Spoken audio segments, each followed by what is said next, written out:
The final word. Really? Yep. Really? Mm-hmm. Is that time locked? Playoff time, man. Yep. Yep. 0-0. All teams 0-0. Man, that's what we've been waiting on.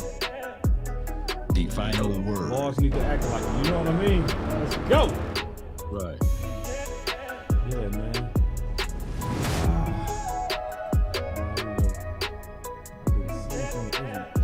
But it's all good. Yeah, There's man. the room fill up. If your team is in the playoff, let me see a blue heart in the chat. Right. Yeah.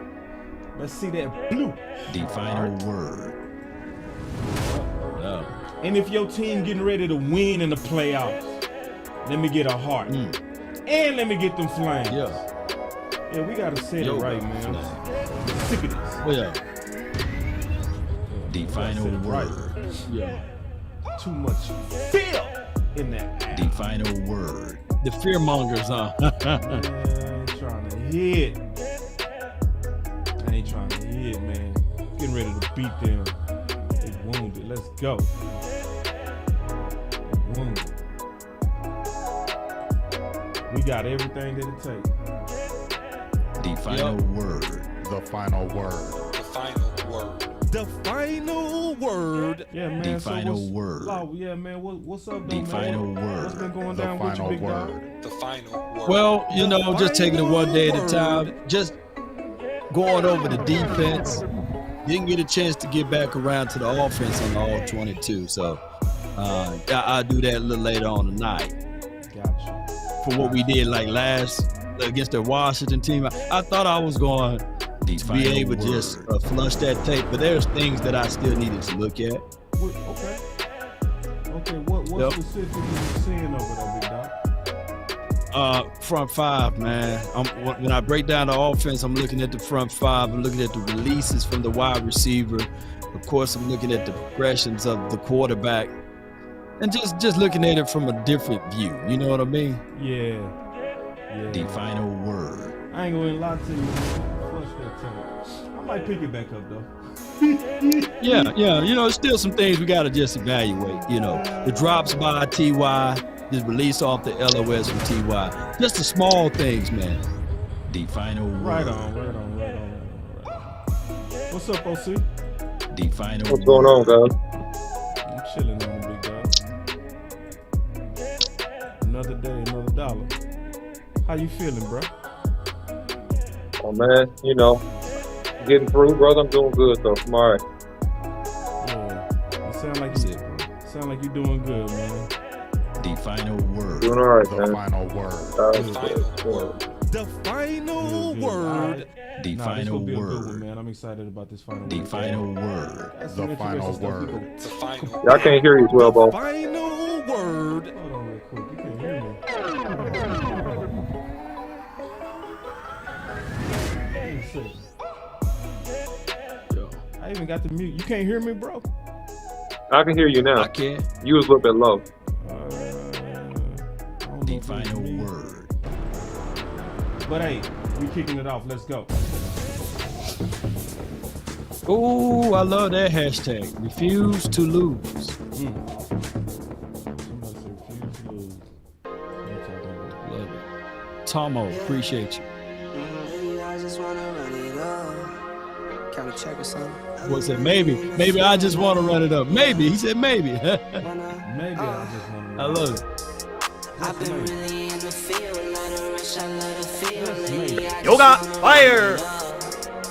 Don't Oh, need he no said bill, lately. make the Yeah, deal, lately. have to take Yeah. it to a meal. Lately, I just wanna run it up. Take it to a meal.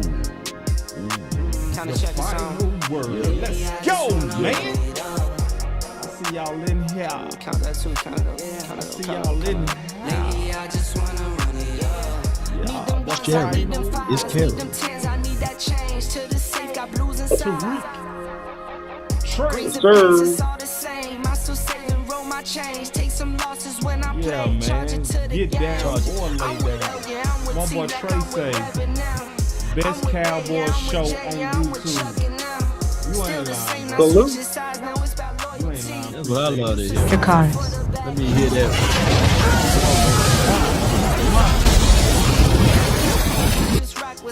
Mickey say, Are you not entertained?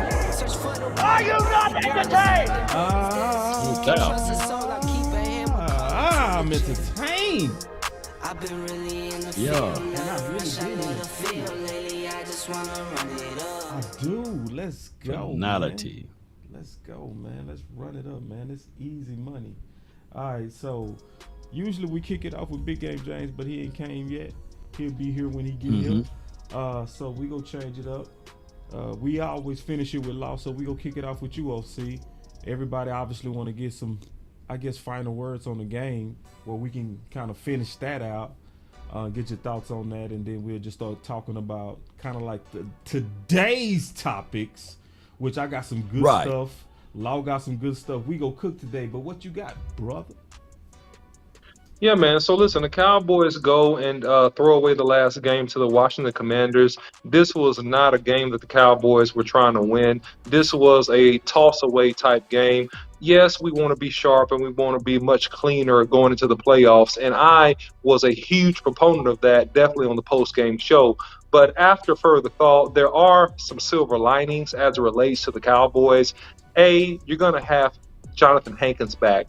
B, you're going to have my man back. That's right, my new guy, LBE. You're going to have him back in that lineup. And then also, you're going to be playing with the real cornerbacks that you're going to play with. And so, I believe that we use this as a preseason game. And I said that on the the post game. And at the end of the day, it's over with. It's done with. Let's move on. Let's focus on how we can be sharp. Let's focus on how we can go and get this dub versus the Tampa Bay Buccaneers. There it is. And Law. Most certainly. Man, most certainly. This game, the final game of the year, when we look back at it, we can say to what OC said, maybe it was a preseason game. They were just running packages and not really trying to play up to par. That's what I would like to believe in, and hopefully we can iron out some of the things that we got a chance to see from some players like Tyler Cole, like the Trayvon Mullen, and like the other snaps of guys that we got a chance to see that probably will not play in this next game. So good, man. Preseason game. Hey, I look at it like this. Actuality, it hurt the Washington. They may pick deeper down in the playoff, in the what do you call it, the draft time now. They probably hurt themselves, right? Yeah, and real quick, As far as draft order, that's what I meant to say. Yeah. And appreciate the super chat, Mickey. Really appreciate it. She said, boss, we got Mickey to wipe the slate clean. Go get the dub. Yeah. And listen, I'm gonna be all the way honest. After digesting everything and just taking my time and looking and listening, bro, it's very, very. I'm gonna be honest. Now I see. Listen, I'm gonna just tell everybody straight up. I'm not gonna BS y'all. We panicking. We panicking real bad. So I'm gonna play something. Then we go talk about it, and y'all gonna see what I'm talking about when I say panicking. And this is from Dallas Cowboys YouTube. I got the link in the description. Listen. Well, it's good to see you guys. I'm really pumped to get rolling for this week. Just what we've been looking forward to and getting that way. And like I said, I'm really pumped to get rocking. So over the last few weeks, you guys have heard me discuss. We're going to try a couple different combinations at different spots to go. And I thought that's an important exercise to go through. It's not always comfortable, but I think me, I've never been one to be worried about being, comfortable with the uncomfortable. And sometimes when you have to go through those, it's important because you get to say, okay, starting roll, backup roll, right. roll, neither roll. Neither roll. I like doing that. And you gain things, you gain experience, you gain stuff to go through. And it really lined us up into where we're heading into this week. Oh, well, hold on. It what? It lined you what? Really lined us up. Okay. Us up. Yeah. For where we what? Going this week. Next week. Let me keep listening. Yeah. So that's why I think we had discussed that, previously about, how we would feature some guys and how we roll. And now that we're here, we get to do that. And so it kind of gave us a vision of, how do we feature the guys best heading into the postseason. So with all that said, I know you guys got a bunch of questions, and let's get the whole thing rocking. David Moore, Dallas Morning News. Now that you've had these 3 to 4 games. So I want us to kind of sit back and kind of talk about that, because see, y'all both said this, and OC said this loud. When you really listen, this was truly like preseason. So let me explain it. We was playing with our food, but it's not necessarily dumb. Dan Quinn them was more so, in my opinion, looking at this as a tune-up game to figure out which one of those corners was gonna work under the lights. And if you listen to him closely, he literally said that he been doing this for 4 weeks. Let me play it real quick. Give me 1 second. Here, where do you stand at that corner opposite of Trayvon as far as how comfortable you are with how you can manage that position? Yes, and I do. I felt like I said it was really important to go through different people, different combinations to how to go. There's nothing like being in the fire a little bit and just know what you have. And sometimes you may game plan certainly, but sometimes you wouldn't, to say, I want to see what this would look like in some of the hardest situations. So sometimes you have to create that to give the moment to go. So I feel very comfortable with where we're at. I'm certainly not going to disclose that today. He not going to tell you who the starting nickel go be, basically. He not going to tell you that you go see that when they come out versus Tampa. That was going to be your follow-up question, but I do feel like, okay, I've got to handle how we want to go and play. And so that was what my goal was, 3 to 4 weeks ago. And 3 to what? Wait, hold on. That didn't 4. just go by me. Hold on. What you say? Did you, what?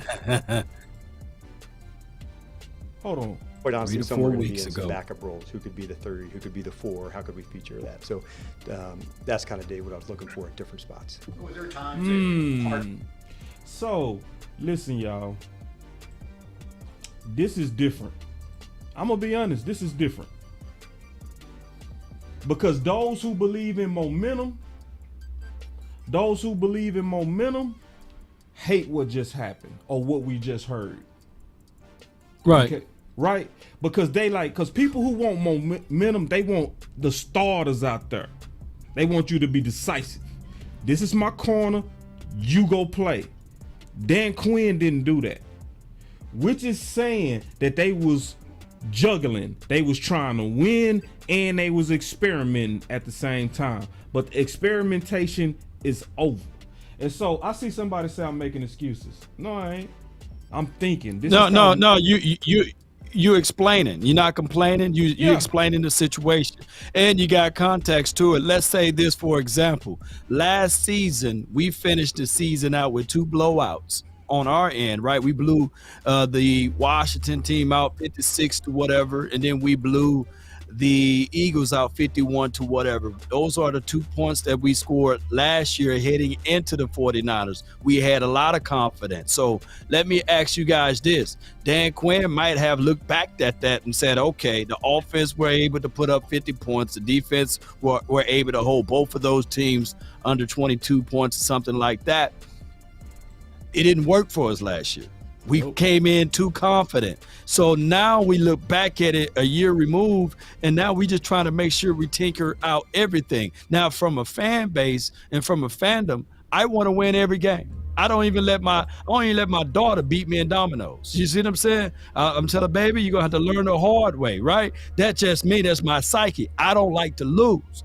So, but what Dan Quinn is saying is that he don't want to lose and figure out things on Monday night. Right. He might as well see what Trayvon Mullen can really do on an island by himself, or what Tyler Cole can do inside. So it's a lot of things, and maybe the offense picked that up too. They wanted to see if Noah Brown could do certain things, although Noah Brown been boo-boo Brown in these last few games. But go ahead there, OC. Yeah, I get everything that you're saying in terms of the interpretation of the events that happened. The thing that I'll just jump off, since that was the last thing you said, the Noah Brown thing. If you don't know what you got, Noah Brown, you are out of your mind. Noah Brown is a third or fourth wide receiver. We don't need to experiment with Noah Brown. You know who should have got those balls? T.Y. Hilton. T.Y. Hilton should have got those balls thrown into him. If you go chunk it into double coverage, chunk it up to T.Y. Hilton. Let's see if he can come down with the football. We already know what we got there. So at the end of the day, I understand and I respect the addition in a live situation with some of these cornerbacks and even Jabril Cox getting some more play time, right? I appreciate those things. But, however, on the side of momentum, and I'm going to argue for those that want momentum, and I tend to be more of a momentum guy, but I understand the fact of what he was doing. And momentum, I think, is delicate. It's hard to get. It's easy to lose. So at the end of the day, we're going to see exactly how it plays out. I feel like that based upon the recent history, the Cowboys can come back from this and put on an outstanding performance with focus against the Tampa Bay Buccaneers. However, you want to guard momentum at all costs if you can. But I understand the situation. Well, let me ask you this, though, OC. Oh, my bad, boss. But let me ask you this, OC. Didn't you learn from this game? I know you learned from this game that you have to know with your heart that my guy Jason Peters, he may be good for 25 to maybe 30 snaps, but from your eyes, is he good for 60? I think that Jason Peters overall did a solid job. I think that, he's better suited as a swing. That's what I think. I think that, and we're going to see that this week. You're going to see Tyler Biadasz back at center. You're going to bump back Connor McGovern to left guard where he belongs. You're going to bump back Tyler Smith to left tackle, and then you have Jason Peters going back to the swing. I think that overall he did a solid job. I think he overset Chase in some situations because he's compensating, because he knows he doesn't have the foot quickness that he used to have, which is fair. But at the end of the day, I think he's best as a swing. If he has to do it, I think that he probably could, but he's going to be best and optimal as a swing. And I want to say something too about what Dan Quinn said, and just using my common sense. All right, and Law, OC, tell me if I'm tripping. I know y'all gonna be very balanced. Okay, don't take it easy on me either. All right, I'm cool with being wrong on this, but this is the deal. I really feel like it's impossible to communicate two messages. It's impossible to say we are going into this game versus Washington, right? And we are really maxing out to try to win in the division. And at the same time saying we getting ready to rotate some players to see what they do. I think it was a lose-lose strategy. And that's why I don't think it's a good representation of what came out week 18. You see what I'm saying? Because it's impossible to say, yeah, we getting ready to give this corner some reps. Yeah, we getting ready to sit you down and see what this guy can do. But yet at the same time, just be like, we going all in to win the division. That's why I thought and think we saw the sloppiness. Which I'm really saying, we likely go come out burning hot on Monday. Because that's going to be our real team. That's going to be the best of the best of us. Am I tripping? No, you're not. You're on the right pathway. Okay. Go ahead. OC. Yeah, I don't think you're tripping at all. I think that my contention and my only feedback about how this week was handled, I would prefer to just come out and say that, hey man, this is a game that we go play with some different things, and that winning this game is not priority. We're trying to get ready for the playoffs. I would just rather you come out and kind of say that, then that way it'll be much better. Yeah. I definitely agree. Okay. Yeah. No, you're back. Okay. But that is the feel good. That's a feel good moment though. See, that's a feel good moment for us to come out and say, yeah, we just gonna rotate our guys on the front end. We're not gonna take it all. We're not gonna give our all in this situation. And then they say that, and then that will be the day that the Eagles get blown out. That will be the day that the 49ers get blown out. And we said that on the pre-tense of that game, on the pre-game speech, what have you. And then everybody, this fan base, would have been like, I don't think we got the level of the fan base to say that. Yeah, no, that's true. Great That's point. so true. Yeah. That's so Yeah, true. great point. Hold on, Great I gotta point, clap it Law. up for Law. Hold on. Yeah, great point. Wait. Great point. Because they got to play both sides of the equation, not to basically annihilate the fan base and to say, we go tank this, and then, oh, man, you're tanking and you could have won. So even though they know they're going to tank it, they're going to kind of act like they're not trying to tank it, just so that everybody's not upset and throw a hissy fit. So I get that aspect of it in terms of managing the PR, which the Dallas Cowboys is for sure a PR machine. So I get you on that. But yeah, just from a coach perspective, I just was like, man, listen, at the end of the day, man, we're trying to get ready and win the playoffs. And you could even have that messaging. Hey, winning in the playoffs is the most important thing to us. Yes, we're going to do everything we can to finish this game strong. But hey, you know, we want to win when it really counts. That type of vibe. And then you could have got some buy-in from the fan base to be like, yeah, that's what we're doing. We're focused on the playoffs. We want to just win the playoffs. And you could have sold that narrative is what I'm trying to say. Yeah. Let me tell you how the ants, they so busy trying to tell the bee how to make honey, right? So here's the thing.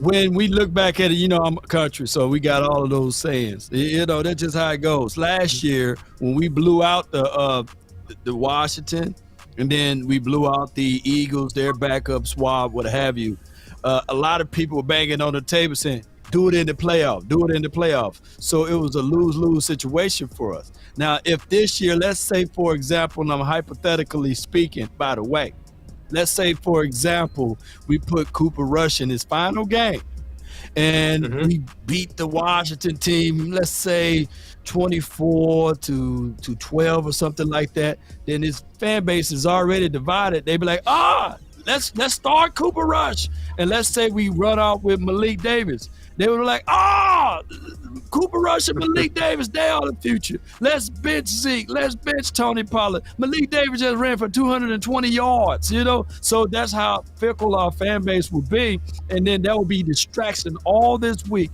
of the Rush mania and the Malik Davis mania. It'll just been so crazy, man. So it's just how it is with Cowboys fans. I can't lie. Makes sense to me. Now, real quick. Because, see, some people thinking we tripping when we talking about what we talking about. Because I saw some people say stuff like, we thought Kellen Moore was saving plays last year. See, it's a difference between thinking Kellen Moore doing that and Kellen Moore actually saying it. See, Dan Quinn said it.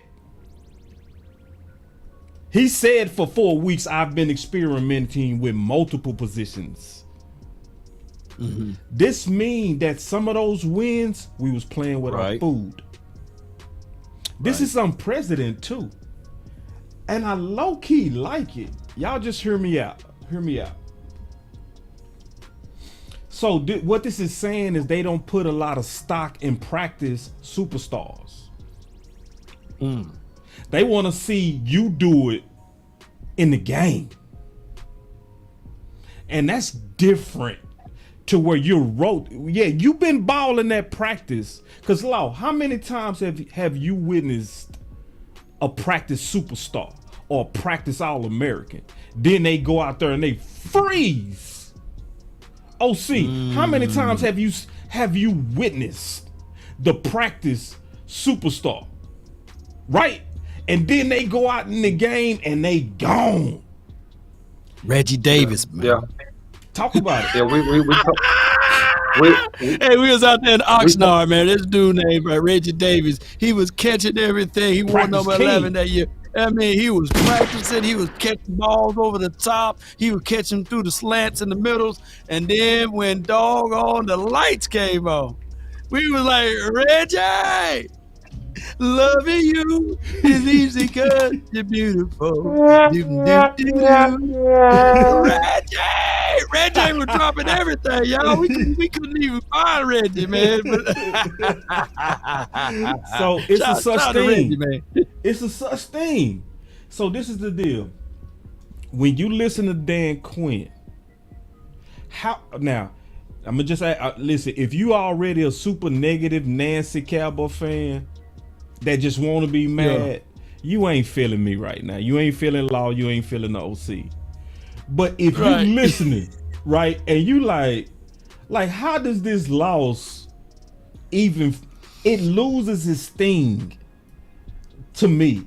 Like the best way I can put it is like if I was training a fighter and I say, hey man, I want you to work on your southpaw.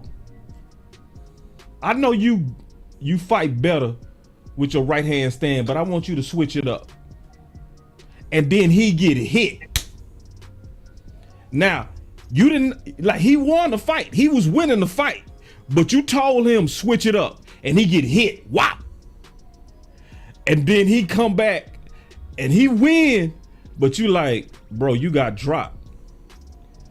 But see, you was practicing stuff. You see what I'm saying? You didn't have that fighter like, no, I'm finna fight you where I'm my best. So when I know this, honestly, that take the whole sting out that loss to me. Now, I still wanted them to play better, but in perspective, I ain't tripping. Yeah, and M said M said we ain't peaked yet with the super chat. I appreciate that. Yeah, thank you, Am, for the super chat, man. I think this, the only caveat and the takeaway that I want to see pick up, with this team is the line play. I just want to be sure that we're physically honed in on the level of nasty and physicality that we're going to need to bring, because everybody's undefeated right now because it's the playoffs. And so you got to come out there to prove a point and to really physically dominate a guy. And that was my only contention on this game being important going into the playoffs, is that you would need to be prepared for the level of physicality and moving people and imposing your will on both sides of the lines, defense and offense, that you would need to have to be successful in the long run in the playoffs. So if I had something that I really want to see this first game, that would have to be it. Yeah. Man, most certainly the OC. And one thing I can tell you, the faith of the other teams will already be seen. We played the last game on the opening week of the playoffs, which give us an extra day of rest. And also, I'll tell some of my players, calm down, relax, go eat your oodles and noodles, sit on the couch, watch one of these playoff games and see the determinations on how they play out there. They're going to have to leave it all out there on the field, but watch, there's going to be tears shed. Watch it. Look at the tenacity. Look at the temperament of the game. Playoff game is all or nothing. There will be teams that will be crying this weekend when their team is up out of there, right? Yep. So I want them to sit back and understand that there's no tomorrow. So when that team, whoever play on Saturday, I don't have the list in front of me. There's going to be two teams. Is it two teams playing on Saturday? There's going to be two heartbreaks on Saturday. And then there's two other teams on Sunday, I believe, or one team on Sunday. There'll be a heartbroken on Sunday. And then Monday night, we have to let everybody know we are the Cowboys. We got a third of the fan base saying we were one and done. Hey, we got ESPN, the NFL network, the three-letter network, whatever network, are counting us out, even though Vegas got us at a +3, because what they're trying to do, Boss Cowboy and the OC, is when we be victorious on Monday, they're going to try to water that down. They're going to say, well, we had to win it anyway. Oh, yeah. No. Well, Speaking of politics, Law, and you mentioned this earlier in the show, you already know and understand that it's good business, it's big business, and it sells to talk bad about the Cowboys. And so that's what these networks are going to do, these various outlets, regardless of the truth. The Cowboys got a great chance to go into Tampa Bay, and they should win this game. I repeat, we should win this game, no doubt about it, man. And send Tom Brady on his merry way. This team is not as talented from top to bottom and doesn't have the youth and the explosiveness or the defensive pieces that the Dallas Cowboys have. So just straight up and down, off the top rope, we should win this football game. See, my boss asked, he said, what boss Cowboy talking about? I'm going to be honest, bro. I ain't talking fast. You just listening slow, bro. That's all it is.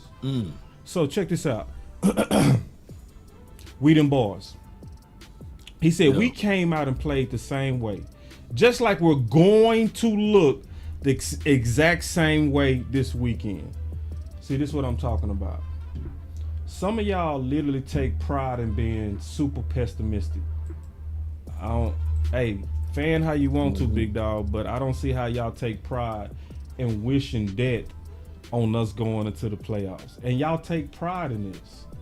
You know, y'all happy to say that type of stuff. But hey, it's cool, bro. So what I'm gonna do is I'm time stamping all of y'all. Listen, I'm a OC, you ain't gonna like this. I already know you're not gonna like this, OC, but I'm gonna tell you what I'm gonna do, bro. I'm gonna go ahead and tell you. I'm gonna tell you, get ready, bro. When everybody else gonna be having a show on Tuesday when we win, and they gonna be calling it Victory Tuesday, mine is gonna be called, write it down. Mine is gonna be called Petty Tuesday. All right? No, Petty Tuesday. Yes, I am. Yes, I am. Yes, I am. Yes, I am. Yes, I am. Petty Tuesday. I'm going at all of these. I'm sick of it. I'm sick of it, man. It's too much switching up, bro. I can't handle it. I can't. If we locked in, ain't no switching up.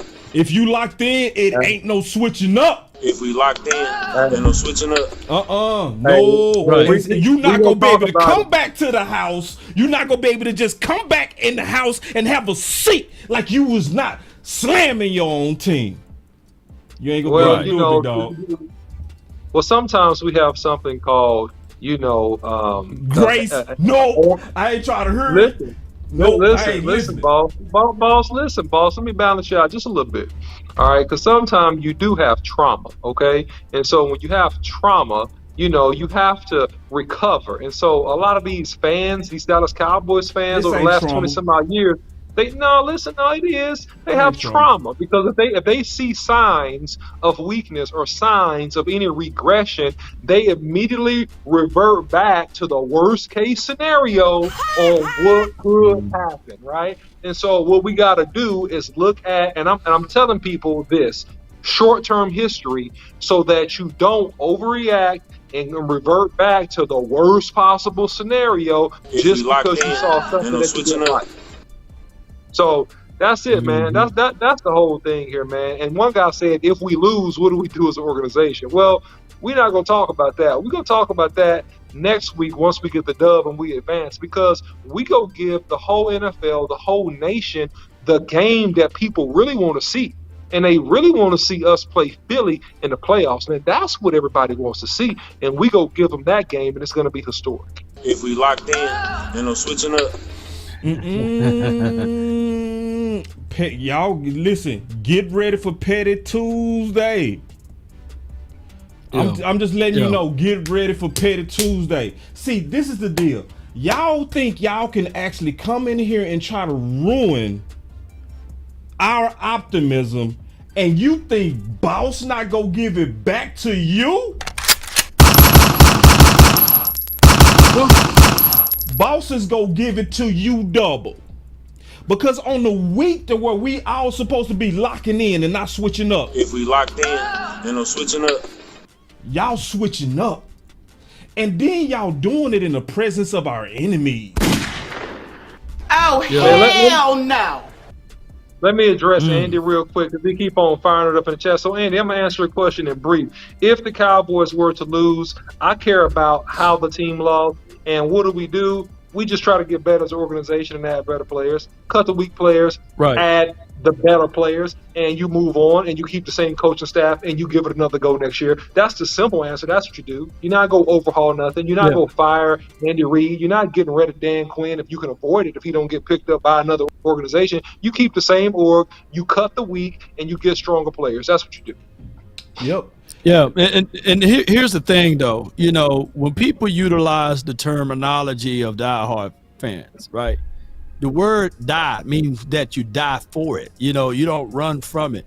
And when you use the terminology DC for life, that means you locked in for life. That means you in solitary confinement. You know what I'm saying? You don't get a chance to get outside of here and start looking at other things. When Jackie Smith dropped that ball way back yonder, you know what I mean? And that was it, the Super Bowl, he wore number 81 and he was wide open. The ball hit him in between the 8 and 1. Right? Right. Of course we lost that game. But I didn't hear a third of the nation that, oh man, get rid of Roger. You know what I'm saying? You know, hey, we had this dude, Tom Landry, for 30 years collectively. I'm just speaking collectively. Could have been 29 and a half or something like that, or 28. But I'm going to just use 30 years. We only won 2 Super Bowls. 2 Super Bowls, boss. 2 Super Bowls, the OC. So that was 28 years of disappointment. Where were y'all? You know what I'm saying? Or are y'all sometime and say, I'm only rooting for that team for the 2 years? Come on, man. Y'all got to contextualize everything. Right. This is supposed to be die hard. You know what I'm saying? If you're a casual fan or a fickle fan, then okay, you can say that. You can say that. You can get that. You can have that pride of being just a fan. But us three right here, man, I can't say the other word. Man, we die hard, baby. We're going to die hard. We're going to stand on that hill. What? We're going to stand on that hill, baby. And we're going to root for this team. And anybody wearing Tampa Bay stuff, man, they're going to have to claim they set around here, baby. Because you can't walk around our street talking about that you rooting for Tampa Bay or you rooting for, my God, Tom Brady. No, we're going to break Brady. That's how I'm looking at it. You step on my set, baby, it's time for us to roll up, baby. Let's do this thing. Let's roll up. Man, pull your strap on, man. You better kill me. You know what I mean? Man, come on, baby. Man, grandma, Fofo, you and your kids won't grow. Your whole generation, baby. Hey, man, one of y'all got sickle cell over there. Come on, you know. We got half the Cowboy fan base already declaring we getting ready to lose. Yeah. Man, let's go. Man. See, and let me just be honest. I'm gonna be all the way honest with y'all. If you upset because it's been 27 years since we had a Super Bowl appearance, I understand.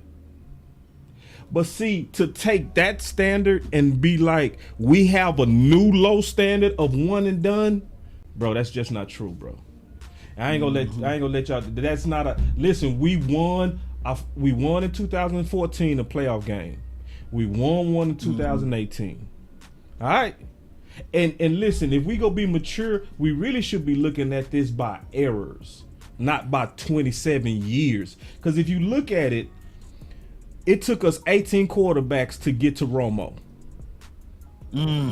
Think about that whole period of purgatory. 18 quarterbacks to get to Romo. So you telling me we that trash? Are we that womp womp? Got a super chat, Cowboy. Yo, let me take this. Hey, boss, we still rooting for this team. We were still rooting for this team. Right. Come on, baby. What? Let them know. Man, hold on. Let me take this big old super chat. Man, he dropped a 20 dub. He said, boss, they just want to be right. If we lose, it's insane. Years ago, Patriots fans didn't care when they lost because they knew they'd be back in the playoffs next year. How come our fan base don't have that energy, man? We are the new Saints with the bags over our heads. That's why. That's what we are now. We become, because think about it. It was 18 quarterbacks to get to Romo. You didn't have to wait a second to get to Dak. You didn't have to wait a second. And if you judge it by error, the Will McClay era is on a steady incline. Break it down, bro. And the Will McClay era started in 2014. You just lost your patience. You acting like we still waiting 18 quarterbacks to get to Romo. We ain't waiting for that. We hitting home run after home run after home run after home run, and we always every other year at least in contention. You can't keep swinging at the ball and not hit it. So if you're a mature fan, stop talking about the wife that left you 27 years ago. You got you a whole new lady, and you taking it out on a new woman. You tripping, dog. From a psychology reference, that's displacement reinforcement for those who don't know. I do a little psychology. Hit him, Law. Hit him. Right there with that. Say that. I'm the Say double it. psychology Say major, it. Law. Go ahead and hit him. From Law, the psychology with the college word. aspect of it. Yeah. That's displacement reinforcement. Let's go with it. Yeah. Yeah, man. And that's why. And since we own psychology, Let's go. You know what? Let me just go ahead and go. Inoculation. The Go ahead. the Cowboys suffer from something called cognitive dissonance. Okay, that's another word for you. Cognitive dissonance. All right, and so that means that you're stuck trying to live one way, but then you compromise and you want to live another way, and it makes you schizophrenic and crazy. And so you're stuck wanting to be a championship team. You're stuck wanting to be a dynasty again, but you live in fear and act like a loser. You act like we're going to lose. You act like we don't have a hope. You act like we're going to die. So you are fighting against your own goal, making you crazy and schizophrenic. Cognitive dissonance. I got something else. Woo! I'm back on it. This is the other thing. Stop saying Brady is 7-0 against Dallas. That's incomplete. You gotta also look at that in errors, dog. You can't look at that like so we wanna put Jason Garrett losses on Mike McCarthy? Woo! Is that what we doing? Bro, let's just go and say it. We been some crybabies, dog, and we scared for nothing. We would have beat Brady if our kicker would have hit his kicks the first time we played him last year. We would have beat Brady if Kelly Moore would have ran the ball when we was averaging 5 yards on the ground with Zeke. He ain't man, it's 8 teams that beat him this year. All right, man. All right, but hey, hit your super chat, Boss Cowboy. We got another one. I can't. Okay, I see it. Yeah, I see it now. All right, let me catch it. So he said, shout out Sadiq. I'm gonna hit you, Sadiq. Well, thank you so much. He said, Boss Law and the OC spitting. Matter what the fake fans and the haters say. At the end of the day, we winning. We sending Brady to retirement, bro. We getting ready to send that dude to retirement, dog. Matter of fact, for all you Cowboy fans, we them boys. See your name, we them boys. Put $100 that we getting ready to win. Bet money right now. We getting ready to win. Bet $100 right now. I'm betting we getting ready to win. Put your money where your mouth is. If you so certain we getting ready to lose on money, bet money on it, homeboy. I bet you take that name off, homeboy. You know what I'm saying? Yeah, we them boys. We them boys. Bet $100. He ain't them boys, man. He perpetrating with that name over there, man. I bet he don't. If he was out here on the streets, we'll take that. We'll that take bet that go for name anybody. from you, fam. You know what I'm saying? That go for anybody. That go for anybody with Cowboys in their name or logo around here. If I see y'all on the streets where I'm at, we taking that. You can't be all here perpetrating, lying to kick it. You ain't right. You ain't about that life, bro. You ain't been out here on these streets like this. You ain't getting it out of the mud. You ain't from our block, bro. Hold on, wait, You ain't nobody from the hood talking to you, baby. Get that. Wow, snatch that. Wow, charge that brother up so much right now. Get out of here, man. What I got in the law? Right. Somebody perpetrating around here, man. Of Mississippi. Man, we done got Mississippi. Wait. I ain't never seen that side of the law. I don't want to see that side of the law again. Yeah, man. You know that one I snatch. You talking about snatch the chain, boy? I snatch that. Man, because we gotta check these Cowboy fans. Law, sometimes we do, bro. We do. Because listen, bro. Come on. Hey, we them boys, and everybody that's like we them boys, you can come back, but see, cause what y'all doing, y'all low key trolling us for hoping. You don't think I'm gonna get you back for that, dog? Make a video. Tell old boy make a video. Don't be out here keyboarding. Come on, make a video so we can cut you up like a Ginzu blade. Come on, baby. Man, don't be out here keyboard thugging, baby. Come on. We fight more Cowboy fans than we fight Eagles. We fight more Cowboy fans, allegedly Cowboy fans, than we fight Washington. This should be somebody for the Buccaneers coming with all of that heat. But now we got people that's perpetrating that can't even walk around Dallas with that stuff on, talking about we them boys. No, you ain't no boy over there. I ain't gonna call him a girl, but you something else, man. Come on, you perpetrating. Get off our block, baby. We want everybody around here representing real stuff over here, baby. Come on, man. Come on. He a fickle fan. Fickle fan. We them fickle fan. That's what he is. Man, let's go, bro. Because take the license plate off. Hey, yeah, come on. Take the sticker off the side of your car. Yeah. Throw away your hoodie. Throw away your hat. Throw away all your jerseys. If you go turncoat at this point, that's what you're saying, bro. Man, that's exactly what Law said. Because you cannot act like that. You can't act like that on. Not this week. Not this week, boy. What's wrong with y'all? This week? He ain't got no heart. Oh no, heart Kool-Aid. Heart pumping Kool-Aid. His heart. Hey, he get locked up in the jail cell. He gonna be that boy that bent over. That's what he is. Because he gonna bend over to Tom Brady. That's what he said. So he don't even put up a fight against Tom Brady. He just gonna bend it over. Just let that clown buster wide open, kiss him on his mouth. That's who he is. You know, that's who he is. Anybody who said one and done, they ain't ready to fight. That's just what it is. Let me give a shout out. Let me give a special shout out to my Cowboys family, boss Cowboy. They're in the building. He said, "What's up, fam?" A lot of fans want to be realistic because Kellen Moore is so inconsistent. If we play like we played in the Vikings game, we'll kill Tampa Bay. All right, that's what they say. But if like the last 2 weeks, no matter what, go Cowboys. So, what y'all thoughts about that? See, that's different. That's logic. That's different. See, when you say if we play like we played against this team, then we go lose. No, I ain't fighting nobody that say that. I'm fighting all the people we getting ready to lose. Those are the people that I'm. See, my Cowboys family, they said it exactly right. If we play like this, we go get this result. But if we play like that, we go get that result. Nah, I'm cool with that. Right. And none of us got no problem with that.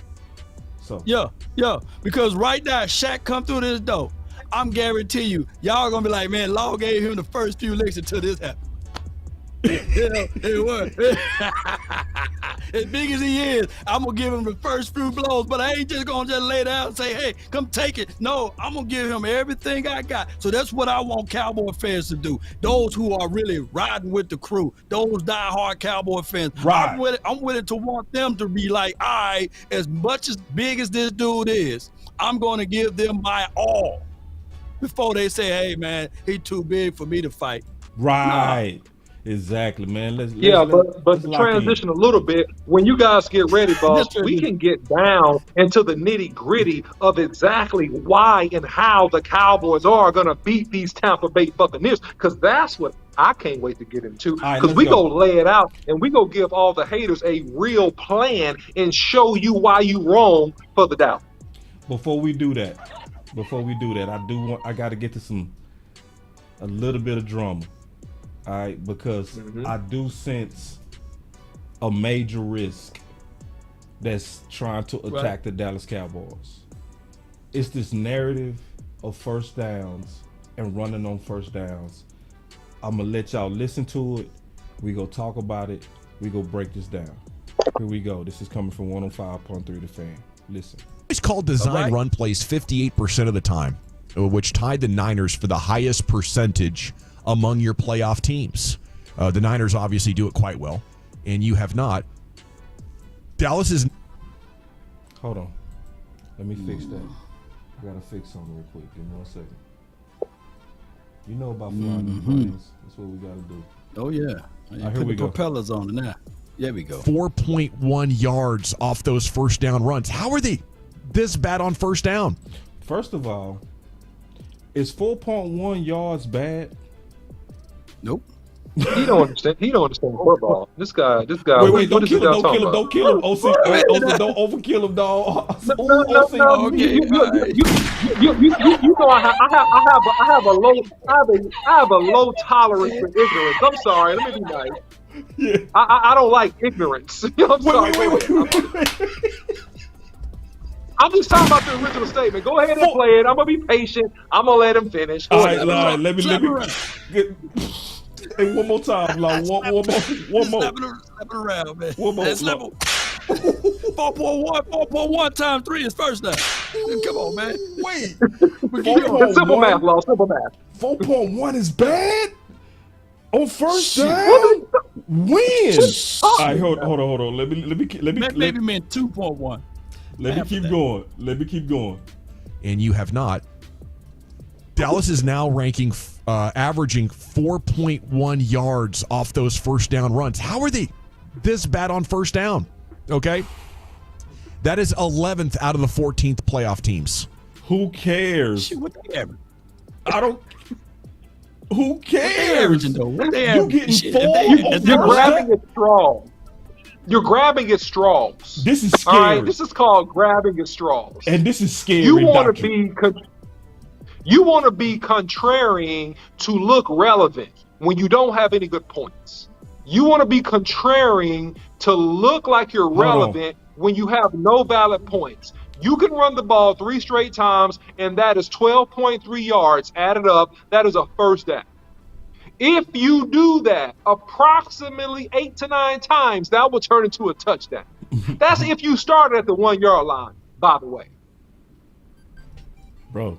All right. So this team that was running incredibly well through about the first 10 weeks is now one of the worst, especially on first down.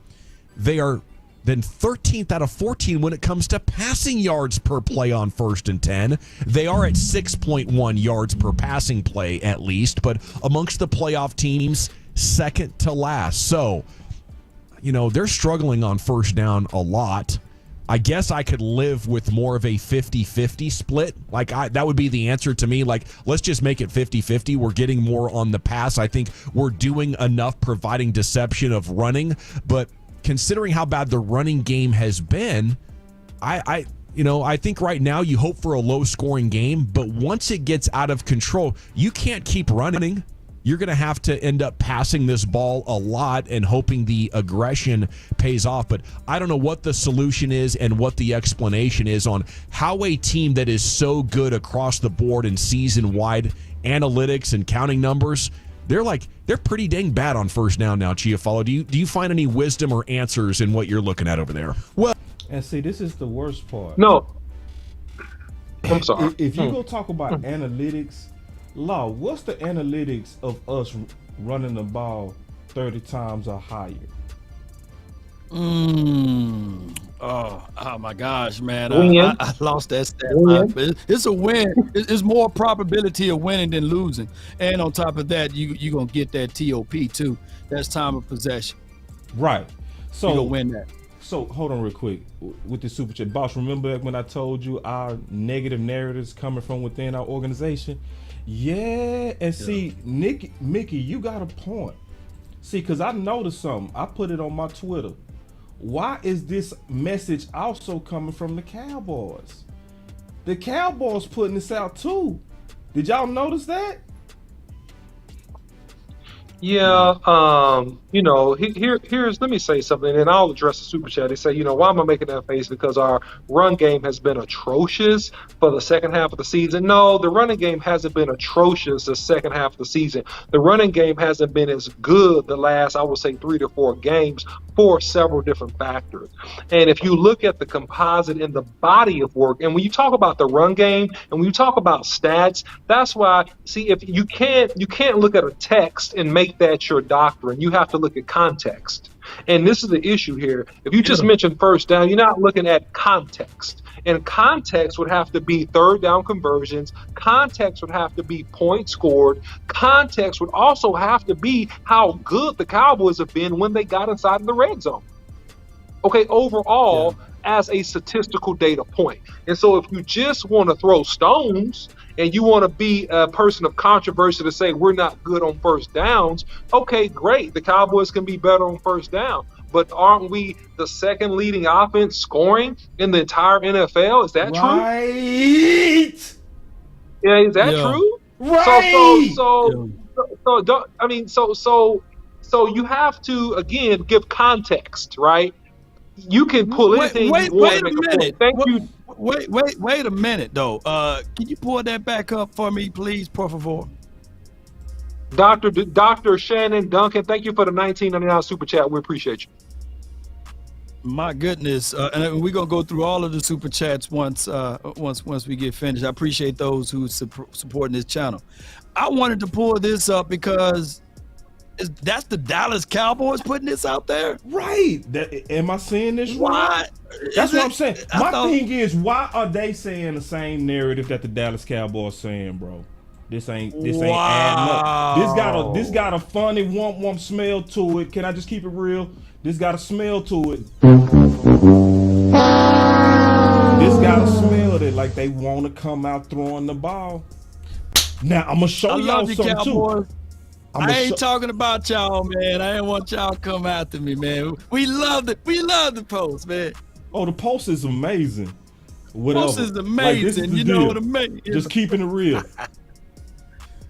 I love y'all enough to tell you the truth, Cowboys. Right. I love you enough to tell you the truth. This is the destructive, scary narrative. I'm gonna prove it by the data.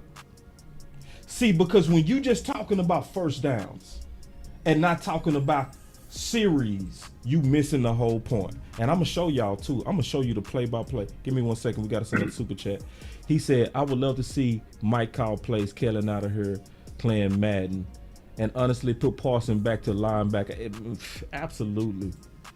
Everything you said is pure facts. Now check this. That came out from the Cowboys. It did. And then the fans saying it. I'm like, what's going on? What is going on?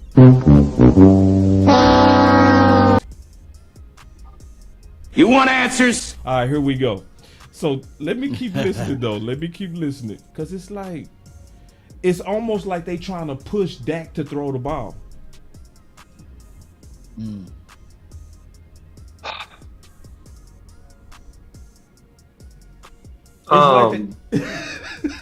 It's right now we didn't hear you. Yeah, what you say, OC? I'm saying we didn't hear that, the audio. Yeah. Y'all heard the audio? No, his audio good. He just taking these awkward pauses. I guess he No. So here's something to consider in terms of PR. And I mentioned this at the top of the show. The Cowboys are a PR machine. There's absolutely no doubt about that.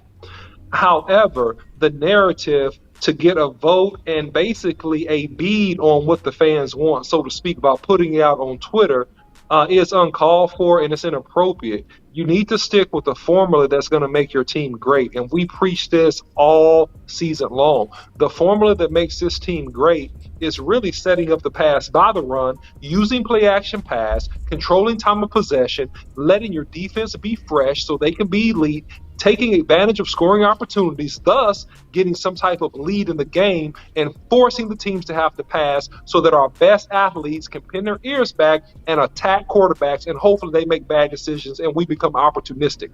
That is the formula for the Cowboys to be successful.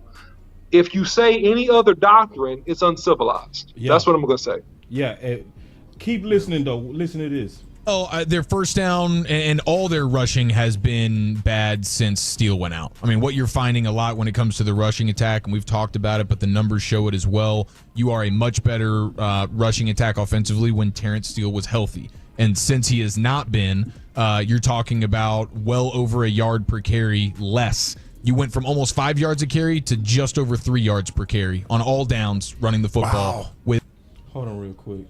And 3 yards per carry is not bad. Go look at how Philly beat us. Philly beat us averaging 3.2 yards per carry. And we got us a $10 super. Hey guys, I just joined the show. When all the big ABC networks are saying that we're all this and that. Hold on real quick. Then we lay an egg. Maybe now that they're saying that we lose, we'll win. That's what he was saying. Completed. Facts. Super facts. Sounds like 48 and then Trey boss. Yup. Agree. Yeah. They setting us up for it. Now listen, y'all. This is the thing. Over here at the final word. Now everybody talking about Steele. right? Yeah. Everybody talking about Steele now. Yeah. Everybody wasn't talking about Steele last year, bro. No. Right. So they were still musical chairing him. I got receipts. Yep. I sent this to Brian Broaddus. He liked it too. I said, this is February 3rd. I said, I listened to the fan yesterday and you asked, why was the running game ineffective in the second half, but extremely effective in the first half? I sent him where we was running to the right. And I said, next gen stats, the data and the film all show that Dallas was getting success running to the right. The whole time they were saying something opposite though. The entire time. Mm-hmm. Yeah.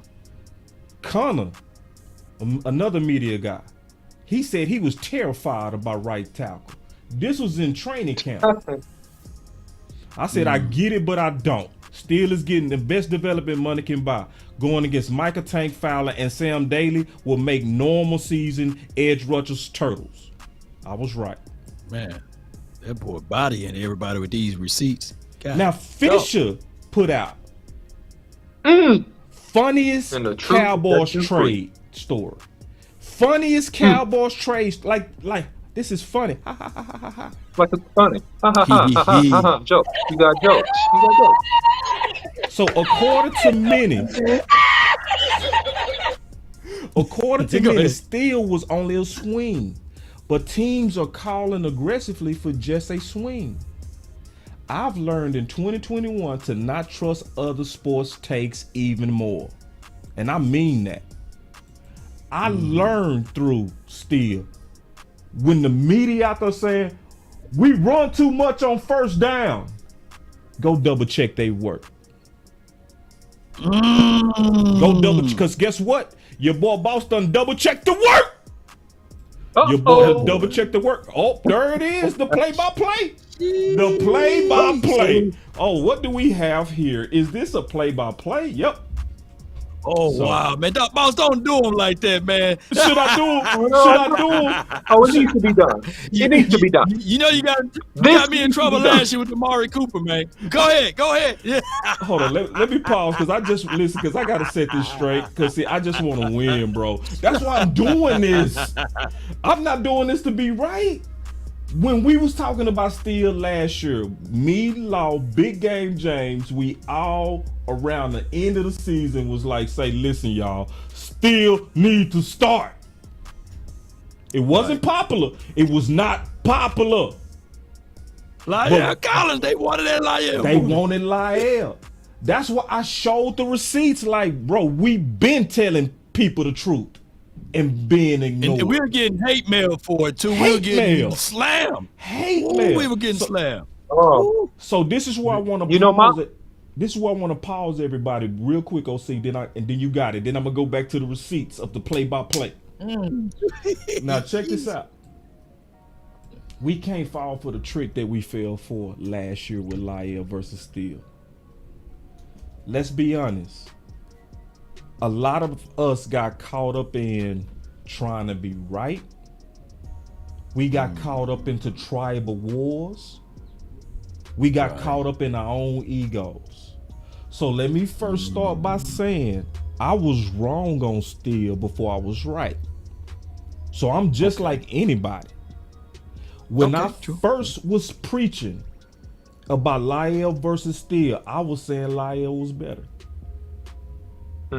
But then the OC and I said, man, let's double check that. Double check that. And when we double checked, we came out like, so all of us gonna be wrong sometimes. So let's start there. Right. That this ain't about trying to sully anybody's brand or trying to make anybody look bad. This is about us bringing our voices together to talk about what we need to do to win. See, it don't matter that it might be coming from Boss Cowboy Sports, because guess what? I start doing the play-by-play behind Amp. Amp is the one that showed me this play-by-play, so I'm gonna give credit to what it's due, but I'm gonna still preach it like he preached it because truth is truth. And we need to get behind the real way to win. And this doctrine they preaching about throwing it more on first down, I'm gonna show you by the play-by-play that it is trash. But go ahead, OC. You gonna say something? Yeah, you know, this topic about steel was actually the first time I got into a Twitter beef with anybody. You know, I had people I didn't even know, and some local media or ex-local media types, you know, saying their different comments about my takes and all that stuff, which is great. You know, when you have a successful organization and you have a successful team, one thing that you do is have a best ideals wins culture. Yep. And if you have two of the best backs in the NFL, and we do, we have a Pro Bowler in Tony Pollard. We have a guy, former Pro Bowler, borderline Pro Bowler, Ezekiel Elliott this year. Those are two of our strong suits. And the game plan that Mike McCarthy had and the wisdom he had from the beginning of the year was to get these guys the ball. And that has been the winning formula that sets up the rest of the offense. And two things that travel well and that are always undeniable in the playoffs are two things: a run game and your defense. I'll say it again. Your run game and your defense. Those are the two things that always travel and do extremely well. And most of the Super Bowl champions, even back at the last several years, including when Pat Mahomes won it. Pat Mahomes won a championship, just to use him as an example, because everybody looks at him as the best quarterback in the league or top two. He didn't play that well when they won that Super Bowl. It was on the back of how effectively they ran the ball that they won the Super Bowl. So you got to bear in mind how to control and win football games. And we can't get caught up in the hype machine. We can't get caught up and get befuddled, get tricked, get hoodwinked at this time. Yep, we can't Stick get hoodwinked with the script. And we can't get into tribal wars. Right. It's the wrong time to, because listen, I already know Law is the Dallas Cowboy YouTuber favorite YouTuber. I am one too. OC one too. But see, the problem is when people watch us, when they hear Law come out with it first, they don't want to say it because they know we go get credit. When Imp said, they don't want to say it because they don't want Imp to get credit. They don't want his channel to grow. When it comes from me, you see, we can't get caught up in that. This would be the time we need to lock in on what's true right now, this week. Forget who go get credit right now. Forget about that. Let's go to the truth. This is the truth. Here it is. So you heard them all talking about. We need to throw it more on first down. And see, and listen, and this is the thing. Before I get into this, I'm gonna show you this game today. I'm gonna show you all the losses tomorrow. And they go all have the same thing in common. Same thing. Same pattern. It's going to be the same thing. Whenever we throw 2 consecutive times, we generally punt it like 90% of the time. Want the truth? See, they'll tell you about throwing on first. But see, talk about the whole series. Not just, oh, they threw on first. No, tell me how the whole series went. What's the key word, boss? Context. Context, baby. Give us the context. Want the truth? All right, we got us a super chase at boss. Have you guys talked about who will be on the online? Yeah, we'll talk about that. We'll throw that in there real quick. But okay, so this was the first down that we got, and this is how the game started. We ran Elliott, and what happened? It led to what? 3rd and 5. Is 3rd and 5 a manageable third down? Extremely. Yeah. You generally want 3rd and 5. You really want 3rd and 4, 3rd and 3. But 3rd and 5, you cool. And we threw it to Noah Brown, got 10 converted. So now they were saying we don't throw it on first down. What we do right here, we threw it on first down. We ran the Pollard, got 5. Okay. Then it was 3rd and 5. On this one, we didn't convert. We ran Pollard again. He got 3 yards. We punted. All right. So that time, the run game did not work. Cool. All right. So now let's go look. We came out again on first down. They say the problem is we not running on first down. What we do on this first down? Pass. Incomplete pass. Yep. And then what happened after that? We ran Pollard. Then we passed. What happened? Sack. Punt. Rightly divided, boy. You are rightly divided. Boy. Yeah, listen, bro. We gonna go through each one of these, bro. Oh, they say we weren't running on first down. They say we weren't throwing on first down. They say, oh, we need to run it more on first down. What did we start this drive with? Pass. Then what did we do? Run. Okay. Then he had to scramble because it was pass and punt. Mm-hmm. Man, what the truth? I'm keep hitting it every time you do it, fam.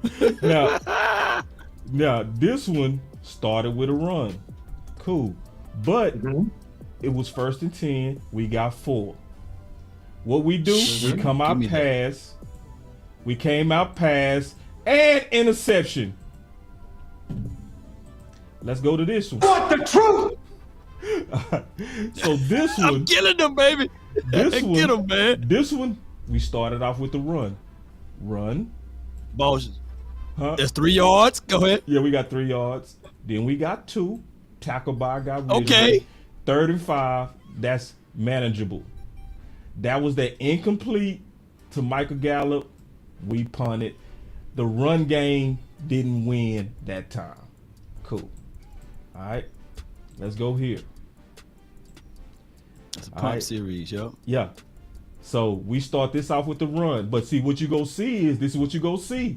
You go see one run, consecutive passes, and punt. It's going to be the consistent pattern. We started it off with the run. We had 2 consecutive passes and punt. All right. And when you look at the touchdown drive, this was all passes, but also keep in mind what happened. This was 2 minutes. Right. So that's going to be a pass. And we understand that. All right. Now it gets crazy. Yeah. Here we go. Boss, you killing them, man. That boss, man. God dog, man. You telling too much truth out here, man. But you're a marked man, man. But look, this is crazy. Now watch this one, Law. It started good. We got 5 yards off of Zeke on first down. But remember, it was holding. All right. So then it became 1st and 20. Twanky. That fool Kelly Moore ran the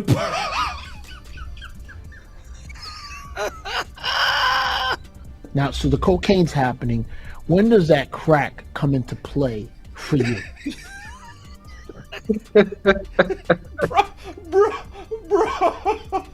bro.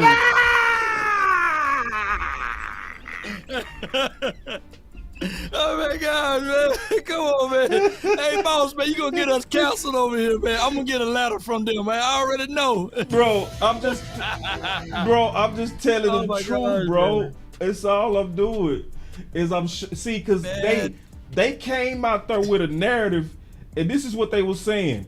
They were saying we don't throw it on first down, but it's obvious that most of the drives that we started throwing was womp womp. I'm just keeping it real.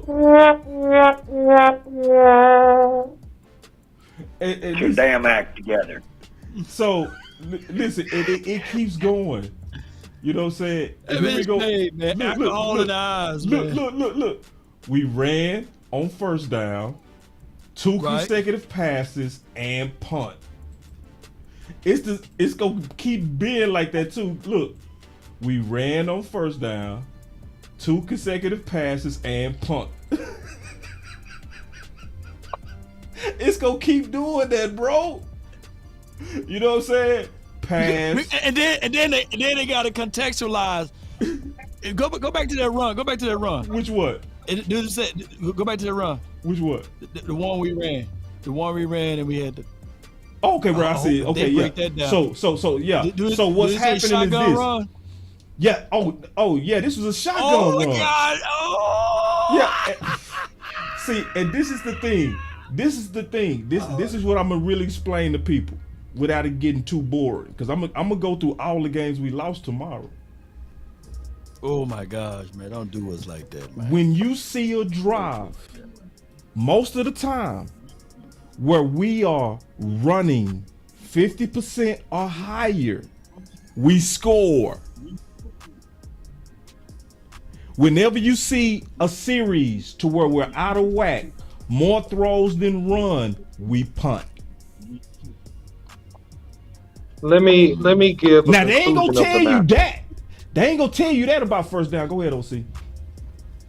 I'm gonna give you one key component, and because I'm pulling the rest of the data now, and I'm not through with it yet. Okay, but let me give you where I'm at right now. Okay, and all you guys can put this in your pipe and smoke it. Okay, since 2021, when the Cowboys run the ball 25 or more times, they were 14-0.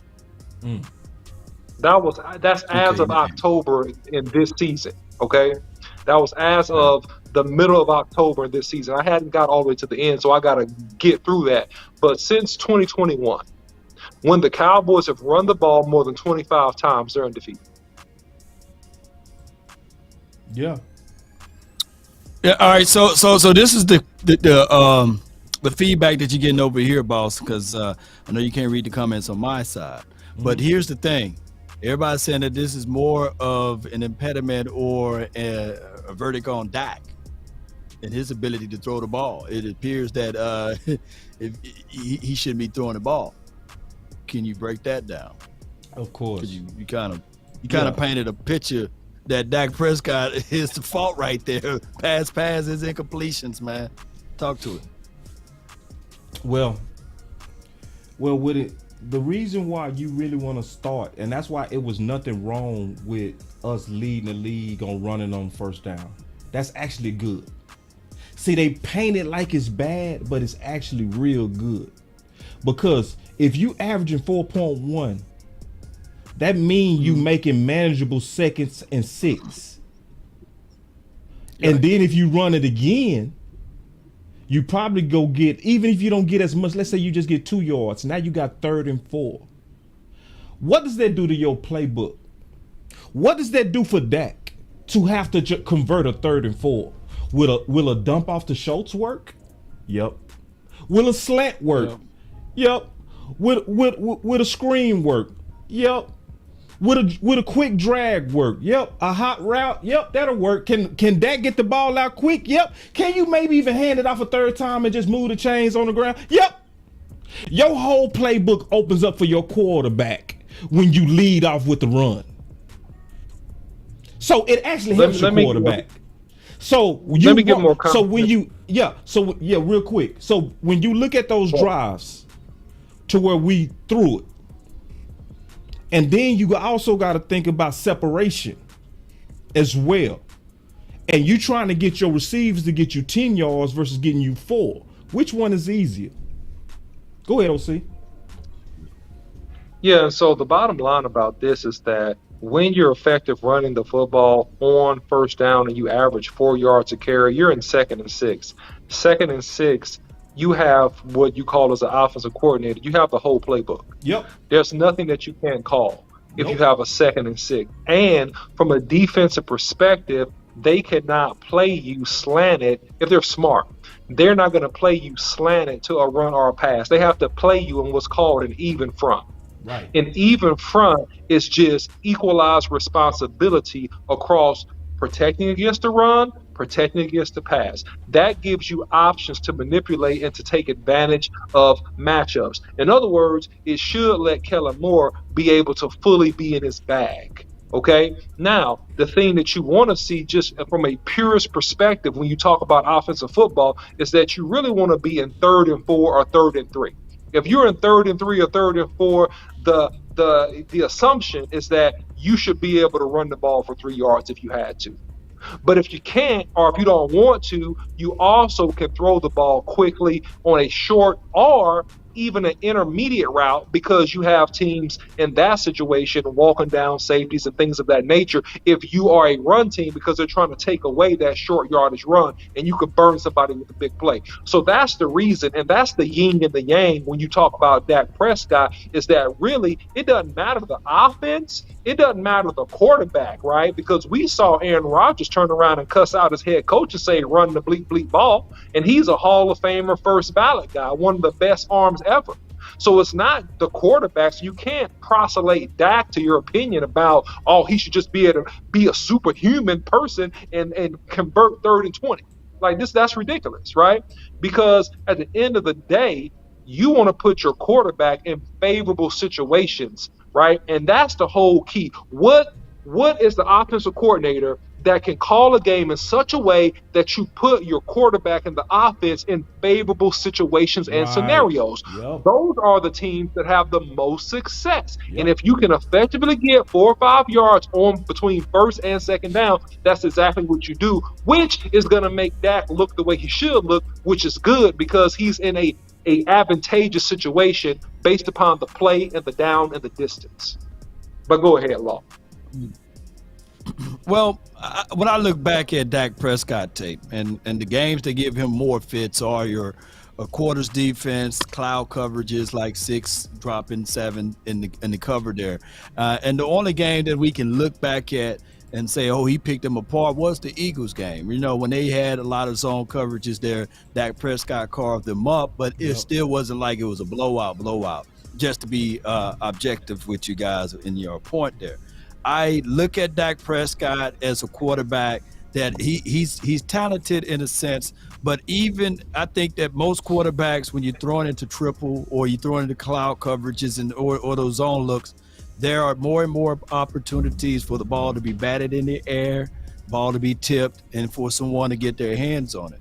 The way that I look back at the Houston Texans game, you know, that was a stingy defense because they dropped everybody in coverage. I look back at this last week game. They dropped a lot of people in coverage. I like Dak Prescott on man-to-man looks, one-on-ones with the single high safety look. I think that's where Dak Prescott flourished at, or that's where he carved up a lot of teams at. I don't like Dak Prescott throwing consistently in those zone looks. That's just my thoughts. That's my evaluation of Dak. I truly believe that he's not a one-read guy. I'm not saying that, but I truly believe that he is a guy that can relish off of play action, that can really throw better when the ball, when he's under center, believe it or not, and he rolls out. I think that Dak Prescott got the strength, he got the arm, he got the leg talent for a short distance, but I don't like Dak Prescott consistently throwing the ball in zone looks. Let me know on my analysis. Yeah, was I right or wrong on that? Yeah, I mean, objectively speaking, I'm not beating up Dak, y'all. I love him. You know. No. Let me get the super chat real quick. Let me get the super chat real quick. Easy boss, can we please throw the ball to our running backs? You got to design it, man, because we don't have guys to leak out. I'm sorry, you that was yours. We don't have guys on the consistent. No, I'll turn yeah, it back yeah. We don't have guys leaking out. Yeah, we don't have guys.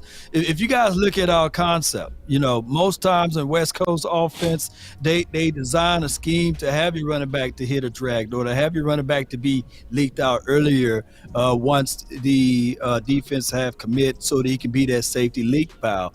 We don't have that on a consistent level. We will see it one game and it'll disappear. Yep, I truly believe coming out of college, Zeke was that guy that can catch out of the backfield and can damage you.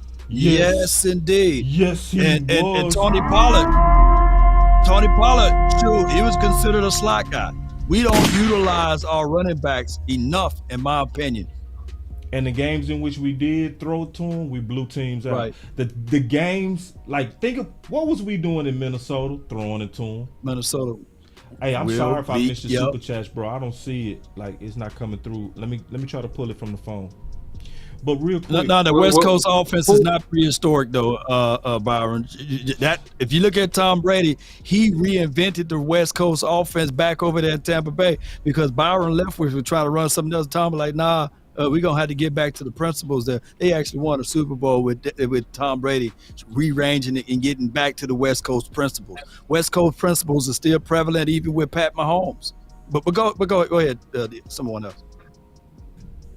Yeah, no, I think that you bring up some good points in terms of some mistakes that Dak has made in terms of reads and being over aggressive. And I really think that some of the mistakes that you've seen as of late, from what I've observed this year, Law, has been ball placement.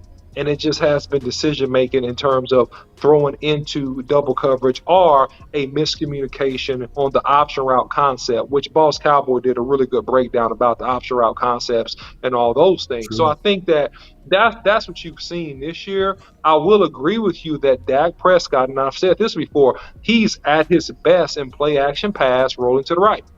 Mm-hmm. He's absolutely at his best on the move, play action pass, moving to the right. I also think that he's best when you give him quick timing routes, catch and release twos, catch and release drags, catch and release hitches, things of that nature. And thirdly, I think that Dak Prescott is a rhythm quarterback.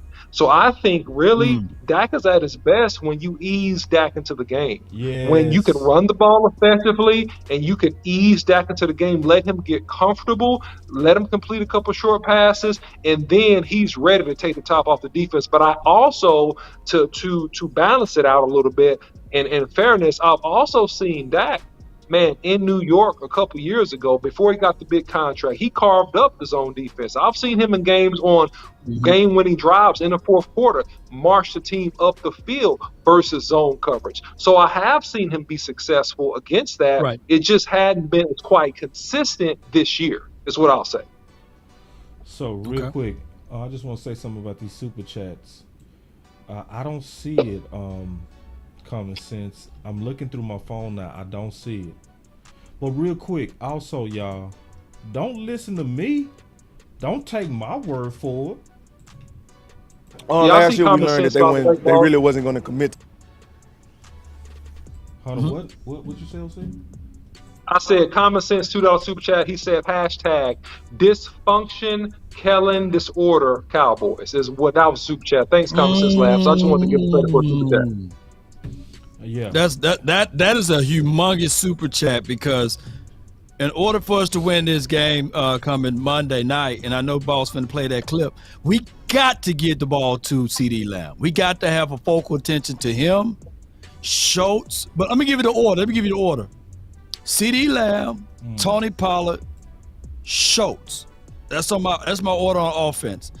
Everybody else is ancillary, even T.Y. Hilton. I'm kind of mad at T.Y. for dropping those two passes, but he's still one of the guys that I would still lean on as the second wide receiver. The third wide receiver got to be Gallup.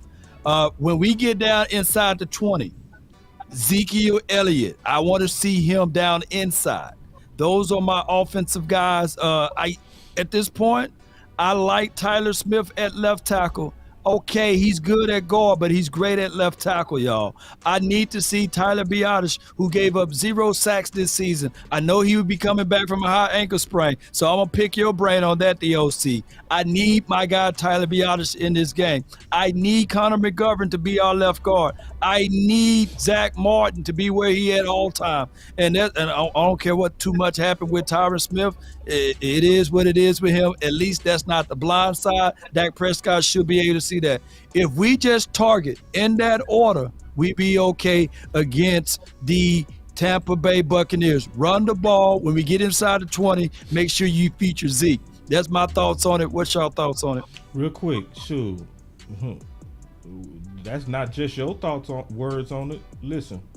Last year we learned that they really wasn't going to commit to the run game, and the runs that they did, they was going to try to get outside and not run into the interior. But most of the running game was quick game. A lot of curls, a lot of hitches, a lot of slants and stuff. So we kind of knew that going in, so we was able to attack it. Last year we learned that they really wasn't going to commit to the run game. Who you talking about? Who is that they you talking about? Day. Who is the day? Let me play it, and then I'm gonna put who the day is. This because see, it's gonna make sense when you put, because who's the person that actually designed our offense when we lost game 1? Let me put his face and play the clip. Here we go. Last year we learned that they really wasn't going to commit to the run game, and you know the runs that they did, they was going to try to get outside and not run into the interior. But most of the running game was quick game. You know, a lot of curls, a lot of hitches, a lot of slants and stuff. So we kind of knew that going in, so we was able to attack it. Oh, so you knew that going in? You knew going in? Wait, hold on. How did you know that going in when the whole offseason we was saying we was gonna be physical? How did you know that going in when the whole offseason we was saying we learned our lesson from San Fran? So that means you heard all that woofing we was doing and you knew we was just talking. Is that what you saying, Mr. Devin White? Is that? And this is the worst part. He was getting whooped by the running game. Can we turn the film on? Is it film time? Is it time for the film? Let's get it, bro. I think it is. Let's get the film. Give me a second. Rush 4, drop 7. The OC. The film breakdown. All right, so we gonna look at these Zeke plays. All right, that's what we gonna look at. And Coach Marv with the $5 super chat, he said, "Boss Law OC, how the hell we don't use the best 2 running backs this year in the NFL in the passing game? That's coaching malpractice." Bro, and thank you for the super chat, Coach. It's worse when you look at Zeke running game 1. Let's just look at Zeke runs. I'm not gonna skip none of them. Can y'all see that his name is highlighted? Can you see? Mm-hmm. All right, so let's go. Let's just look at it. All right, there it is. Really nice game. And OC, if you can break down the line too, that would be great. Yeah, man, I definitely will. Let me move this box so I can see better. Okay, good. Beautiful. All right. So what you have here is you got 11, and that's a quick slant, and then, off we go. I supposed to have been going to Zeke running. Here's the runs. Okay, cool. Yeah, whatever you pull up, I'll attack whatever you pull up. This it. Okay, this is it? Okay. Yep. Okay, very good. All right, so good. This is a bunch overload. I love this play. Look at that. You got the down blocks by the tight ends, okay? And you got the pull arounds with one tight end and Terrence Steele. Look at this. Look at the seam. Beautiful. All right, that's a beautiful 7-yard run. And that's what you call a crack, a toss sweep. All right, so notice you got the down blocks here. All right, go ahead. Down blocks by the wide receivers. And you got Schultz and you got Steele pulling around. Look at the kick out block on number 54. Creates the seam. Dak is up in the seam. Elliott is up in the seam. And that's a 7-yard gain. Great drive, great run, great execution. And White talking all that noise and he getting drove. Yep. You see that? Yep. He talking. We knew they wasn't gonna get to the run game, and he getting killed out there. Still just having his way. Still having his way with you. All right, hold on. Let me keep going. Yep. Let me show the next. Yeah, he drove him, and he ain't gonna do too much with Steele. So man, it is what it is. All right, so this is the next run play. Here we go.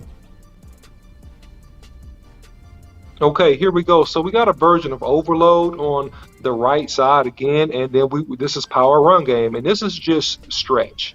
This is an inside zone stretch. Look at the push. Look at the seam. Look how quickly Ezekiel gets up in there for a 4 to 5 yard gain. That's beautiful push. And look at this. And this is something that Kellen really does need to come back to, where we run plays out of this formation where you got 2 tight ends over on one side, and boom, look at the double team right here. Double team. Schultz is up. Look at Steele up on the second level on 45. Look at the block. Okay, look at the backside coming through. Everybody's body on the body, and he hits the seam. Great inside zone power run play concept. Great job. Hey, if you replay that play one more time, boss, and what I want the people to know is when you have that 12 personnel look and they overflow like that, what will happen here eventually, if you continue to gash them with that, now you can get freaky with it, Kellen Moore. You can earn your right for the play action. Look at it. Yep. If Dak Prescott holds onto this ball for a pass right here on another play, then they will loosen up in a little bit and get out of those boxes. So I want, and then they'll open up better running lanes for you. So I like Dak Prescott under center because you can have that illusion there of not knowing whether or not it's going to be a pass or a run. But a shotgun, we already know what it is about. Go ahead.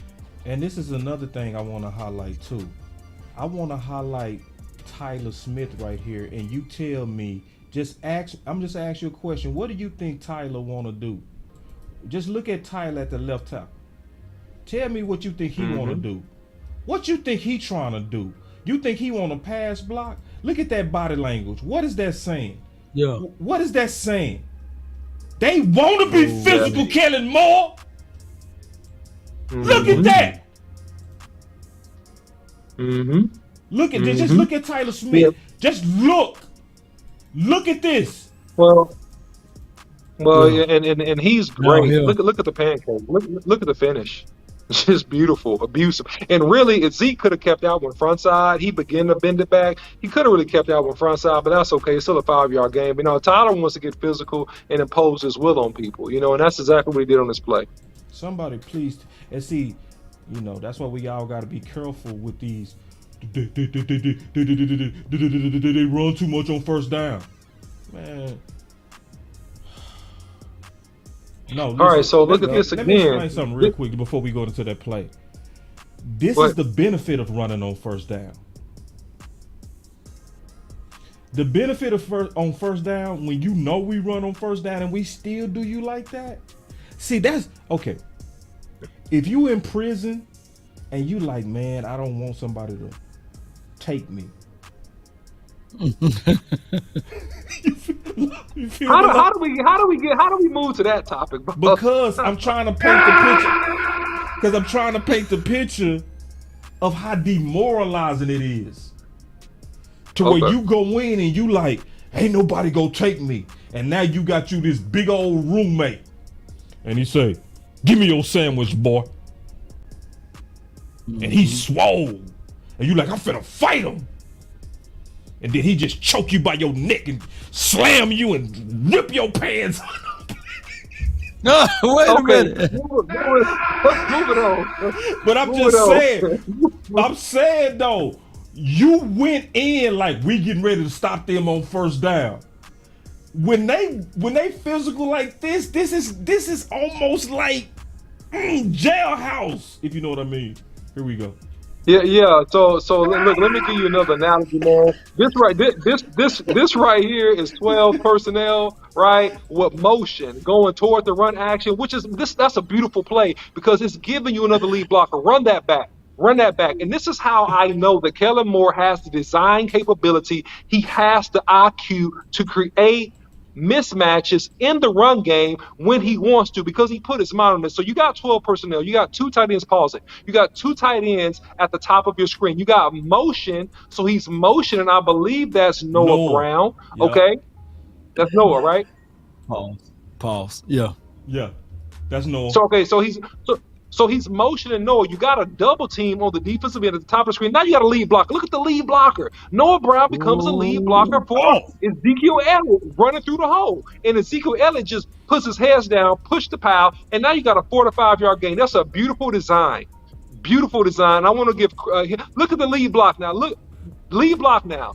Lead block. Okay, great job. And then he's just tough and physical. You're not getting Ezekiel Elliott down on first contact. That's 4 to 5 yard gain all day long with that concept.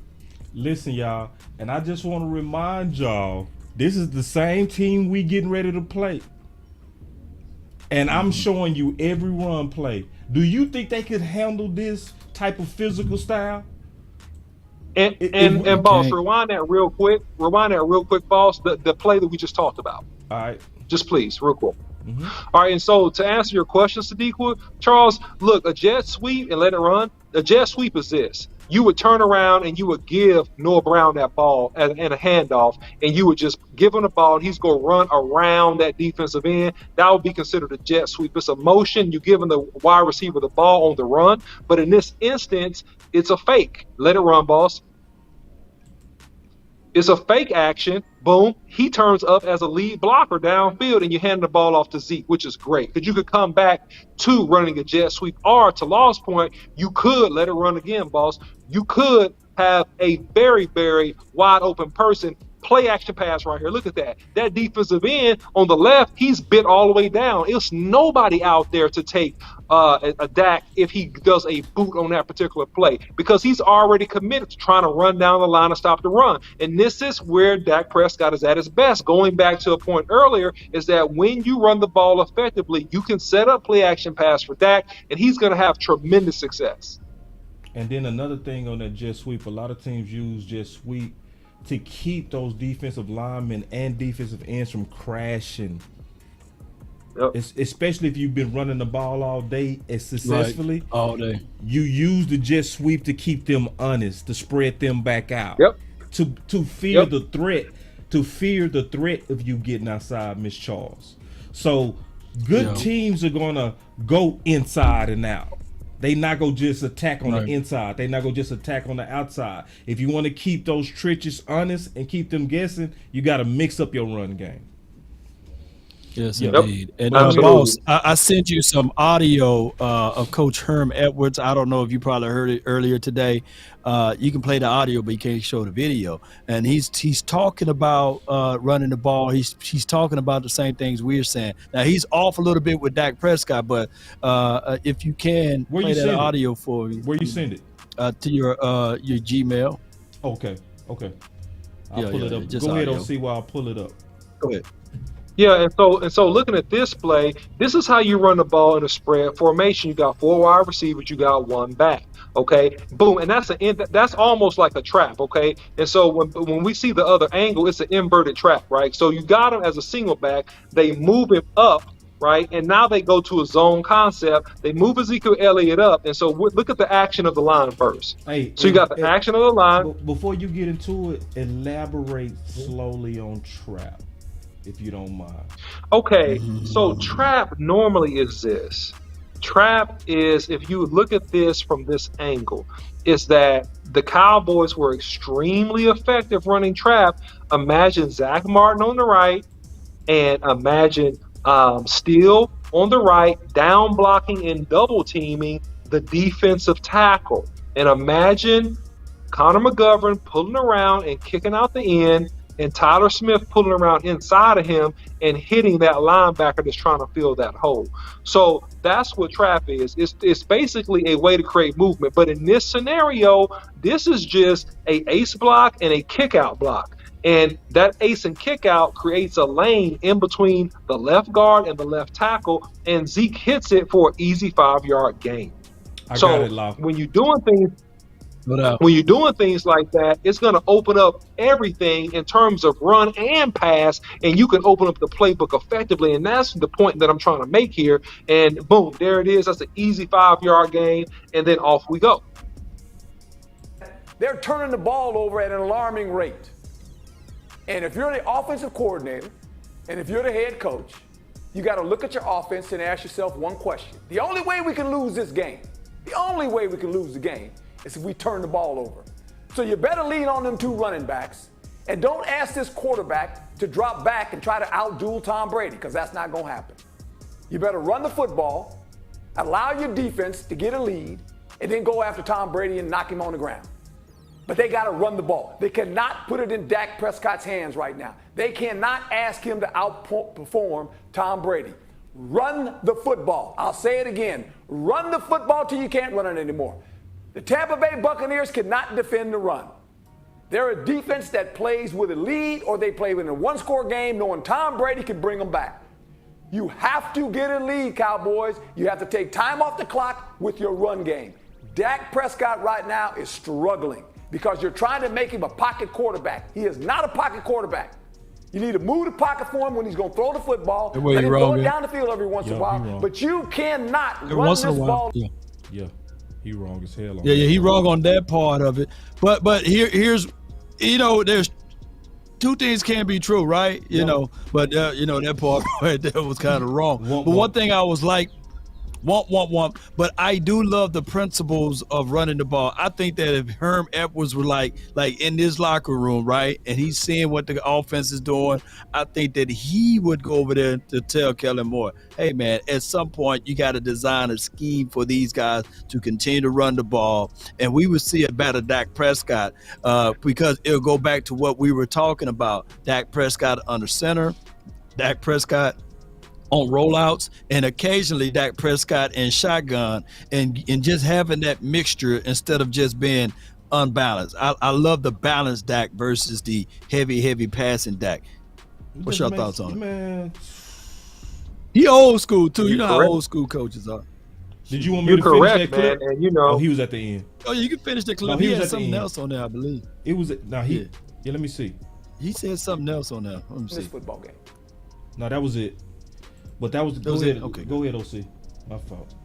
Yeah, no, I think that Law, you're exactly right. I don't know that I'm going to trust my guy as it relates to his advice on offense, because historically he's not a really good offensive coach. He's more of a defensive coach. But to the point of running the football, I do agree with him to the point of putting pressure on Tom Brady by making him play from behind and unleashing your athletes against him. I 100% agree with most of what he said. And that's something, actually, it's coincidental. I put out in the video earlier today and talking about that. If the Cowboys just use the tools that they have, use your best weapons in your toolbox. And if you use your best weapons and you play your game, right, don't it's kind of like this, guys, and I'll explain this if you guys watch boxing. It's kind of like sometimes you'll see good boxers face another boxer, and they'll try to beat the boxer at their game instead of fighting their own fight and making that boxer adjust to them. That's where the Cowboys are. The Cowboys got to fight their own style. They got to play their own style. And if they play their own style and they make Tampa Bay have to beat them playing their own style, we win this game by at least 10 or 14 points in Tampa Bay. Yep. Hold on. I'm gonna give you a rebuttal to this one though.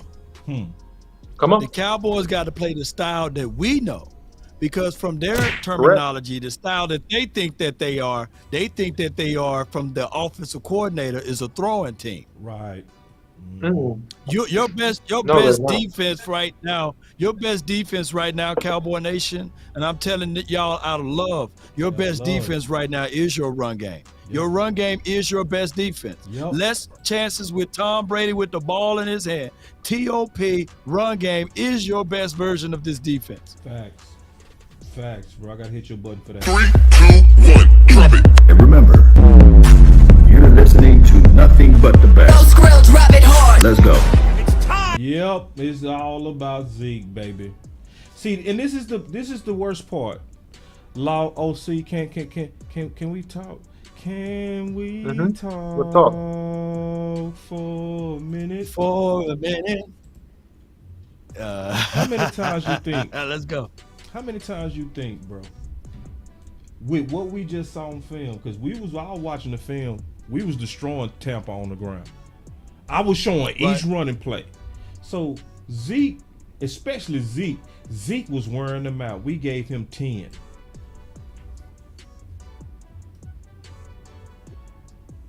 Mm. 10. Yeah, and this is something that I mentioned before, boss. And I mentioned this. I think it was on a show me and you did individually, or either it was on a post game.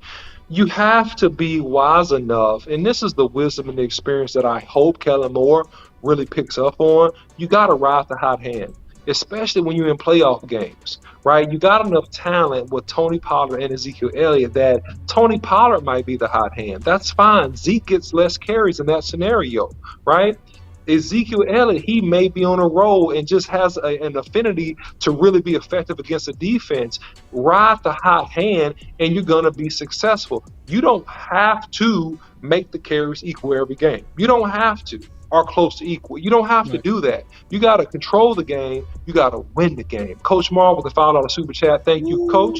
Run the ball, run the pass to our running backs, like long handoffs and the field, and it will open up for CeeDee Lamb. Okay, gotcha, Coach. Thank you for the $5 super chat. But yeah, we got to play our game, and that's the bottom line.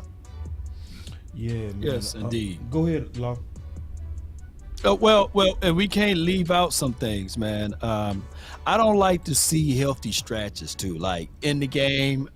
Even though, like you said, Rod the hot hand, but I think that Malik Davis has earned his stripes enough to give us at least 3 to 4 attempts a game, so that you can misdirection this thing altogether. I think that by adding him into the mix in this playoff situation could be beneficial to us. Now, I hate to bring this up, but I'm gonna bring up 3 teams that I saw this happen to. I seen it with the Patriots when they won the Super Bowl. They used 3 running backs, LeGarrette Blount and somebody else, James White, and it was somebody else. His name is at the tip of my tongue. And I seen the doggone Eagles do it in 2017. They used Blount again. Blount was out there, Corey Clement, and some other running back. We can look back at the year the Broncos, not Broncos, but the Buccaneers, when they won the Super Bowl, they used variations of 3 running backs. There's nothing wrong with using all of your weapons. Use your tools. So that's how I look at it, bro. No, I feel. No, man, that's a great point, man. That's a great point. So check this out. The quarterback gonna get the credit anyhow, right? The quarterback gonna get the credit. He gonna get the credit. Yeah. I'm finna flip the script. And the offensive coordinator. Yeah. I'm gonna flip the script just a little bit though. Check this out. Evaluate, him in different spots. Man, could he pick it up fast? I was blown away by football instincts right away. So he came in here, what was it, Saturday, met there at the hotel, again in the morning, heading into this week. So I'll have a better sense for him as we get towards the end of the week, if there could be a role that goes on for the game, but too early to call on that. But my first impressions have been strong. You like a veteran person Yes. who's seen it before. Yep. And that showed for him. He's been in a lot of close games. He's a good competitor. So I thought excellent addition to our team at this point. And you're always looking for a guy who's an excellent teammate. And certainly that's, the thought that we've heard on some of the guys coming in, So, a guy like Barr who had, Guy like Barr, spent time with them, or JK. And so JK, Curse. Yeah. So hearing those guys who I trust so much make those kind of positive comments already. And there it is. We gotta let's talk about this. We've been talking about corner 2. All right, and I knew it. I said that boy got some people in the building, big time vouching for him. Yeah. So let's just talk about this real quick, because he did tease a little bit. He teased. What we gonna do about corner 2? Well. Go ahead, OC. Go ahead. No, listen. I'm gonna let you go first, Law. I'll let you go first on this. Go ahead, brother. Wait. No. I gotta look up something right quick. I go. You go, because I got some material. Because I play corner, so let me put on my hoodie. All right, this is my Go ahead, Bob. All right, I gotta look at something. All right. Okay. So I talked to the OC today. I'm sneaky. I've been thinking. I want to see the matchup between Deshaun and Evans. Because the biggest thing that we've been struggling with cornerback 2 is the D-ball. Right. And tracking the ball. Deshaun is our ex-receiver. He is. He got the same background as Diggs. Played receiver before he played corner. He attacks the ball extremely well. And Brady, I really know, is going to attack cornerback 2. Who is the person that got the length for the vertical ball? To me, that's Deshaun. Just keeping it real. Now, I know historically Diggs been the guy that's been taking away Mike Evans, and he's been doing a good job of it too. But for this game, I would want to see a switch up. Now, Xavier Rhodes, I would want to see him in emergency use only. So if Nashawn go out there in them playoff lights and he getting fried, break out the vet. Break the glass. Break out the vet. Destroy the confidence. Destroy the confidence, huh? Well, that's why I say he got to be getting cooked. I mean, he got to be like burnt. He won't get cooked if he have safety help over I the ain't top. sticking with Roll you. coverage. I ain't sticking with you if you getting cooked though. It's like we try. Them lights balls, too big for you, balls, youngster. That Brady And I've man had a lot been of thought going about on this, a 9 boss. routes. And I'm gonna push back on this, boss. Well, hold I've on. thought more about it. Hold on real quick. Let's do this right. Let's do this right. Oh, come on. Hold on. Come on. My buzz ain't working right. Man, goddamn. Oh, you're getting all kind of crazy stuff. Buttons upset today. Man, god dog. Alright, so forget that. So breaking news. It's all black. Alright, go ahead. I was doing too much. No, man, listen. I had to hit the button on me. Here's the truth about this, in my opinion. Diggs has done a great job, right? And I have two thoughts. One, if it's not broke, why would you try to fix it? And the number two is this. Nashawn Wright has the length, but I don't think he has the skill and the experience. I think Mike Evans will take advantage of him. If you want to put another guy on him, I think your best guy that has shown that he can play and make plays on the ball and can cover with soundness and fundamentals as a young corner would be Bland, right? I would try to save Nashawn Wright. I would try to save him for the third wide receiver.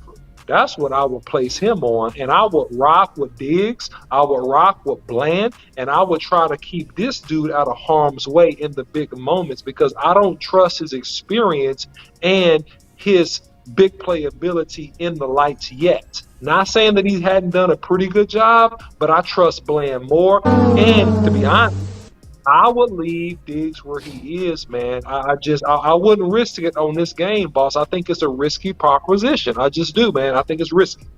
The honest to God answer is depends. Right. Because it's not on universal. What? Okay. So if you're in the red zone, put Nashawn Wright on Evans. Because that's going to be a jump ball. I don't know, man. I don't know. Give me Diggs. Diggs got the sticky hands, bro.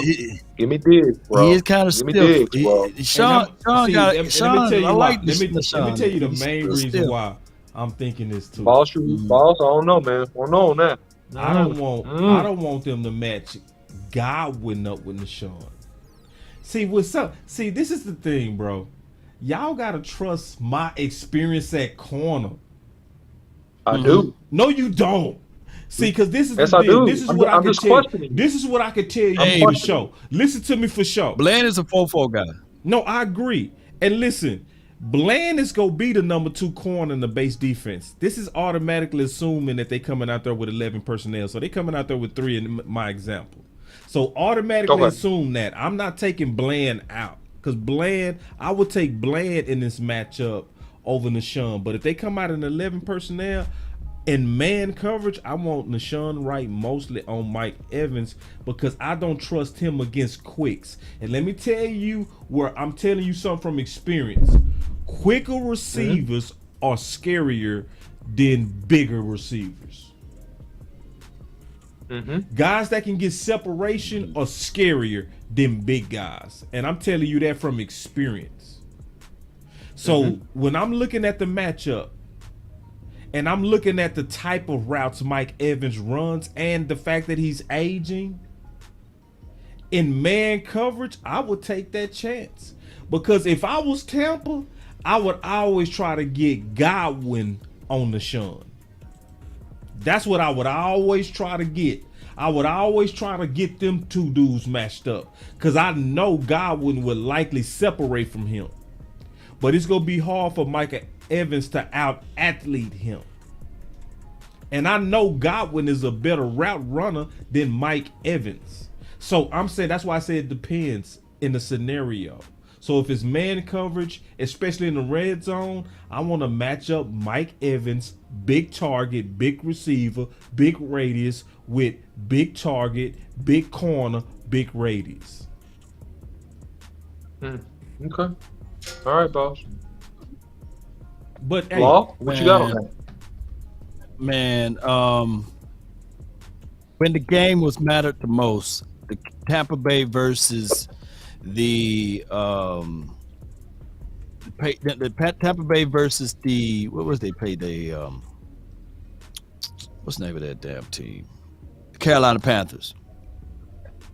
I saw Mike Evans catch for 207 yards, man. Yeah. And not just him. They had my guy. Let me see. Let me pull up their roster because I know they got some DBs. CJ Henderson. They got CJ Henderson over there. Yep. That they caught on. They got they had Xavier Woods over there. They traded him. Remember him? Xavier Woods, Jeremy Chin. So what we got to look at is our secondary equivalent to what they had over there. And shout out to Jeremy Chin, man. I'm not sitting here saying that I'm not gonna overlook this or underlook this, but I got the stat line right here: 10 receptions for 207 yards for Mike Evans, 9 receptions for 120 yards for Christopher Godwin. They got another kid by the name of Russell Gage who's quick, and Rashard White. Those guys, they run like a relay type of thing. So if you're not going to get pressure on Tom Brady will carve you out. He threw for 4,703 yards this season. That put him in 3rd place.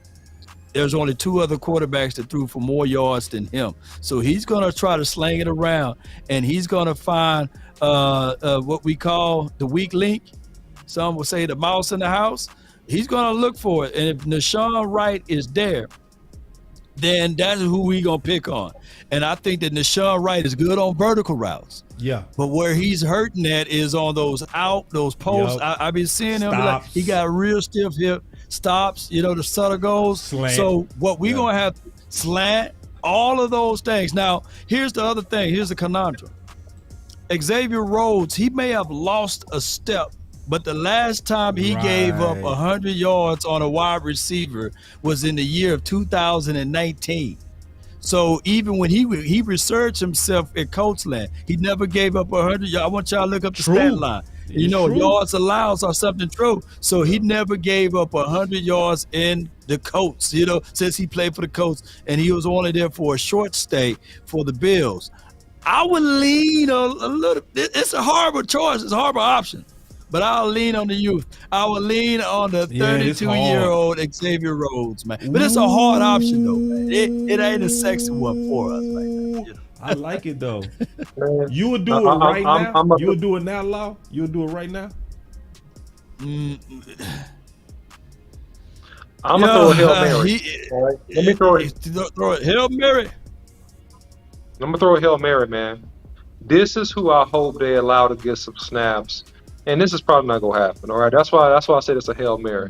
That will be a great athletic matchup on some of their inside receivers, Kelvin Joseph. Even though he's made the mistakes, he's athletic, he's strong, he's quick. Dude, he would physically speaking, man, he could hold up versus some of these dudes, but they ain't gonna probably let him go out there. That's where they got all these other DBs and stuff. But man, I'm telling you, man, if they gave him a chance, this will be the game to allow him to get a little bit of work and see how he does. Because if he mess up one play, it's a non-existent leash, Law. Just think about it. This is a non-existent leash. Yeah. If he messes up on one play, you snatch him out, you never put him in again. Right? This is what's gonna happen. It's like, I'm gonna give you this play. You better cover this boy, because if he get open, you coming out the game and you ain't ever coming back again. But again, that's a Hail Mary. That's a wishful thinking, because it's just sad that they just totally just went off of him, man. He's just so young. It's not, man. listen, bro. Listen. Cover 2, man. Just play cover 2, man. I don't even think it's a far-fetched. Because see, Quinn said himself. He said, I've been rotating people for 4 weeks. Trying to see who gonna start. Trying to see who could be a backup. Trying to see who neither. So We first saw Kelvin Josephs. Then we saw who? Nashawn Wright. Then we saw who? Mullins. We don't know who Dan Quinn getting ready to walk out there with. True. Mullins ain't out there. He's staying home. Well, Mullins, home. Mullins, no. Mullins ain't All right, man. You know that. And my dog, he my dog too. Sorry, bro. I love you, man. Much love, bro. But not love you, Mo. We cool with you, bro, but not this week, bro. I'm sorry, bro. Not this week. My dog, man. Hey, Mullins just need training camp, man. God, dog. Ricky! Training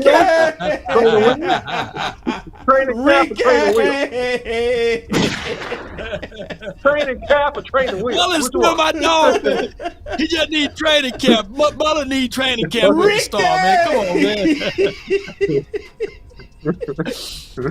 So, but don't you know no good, but boss, man,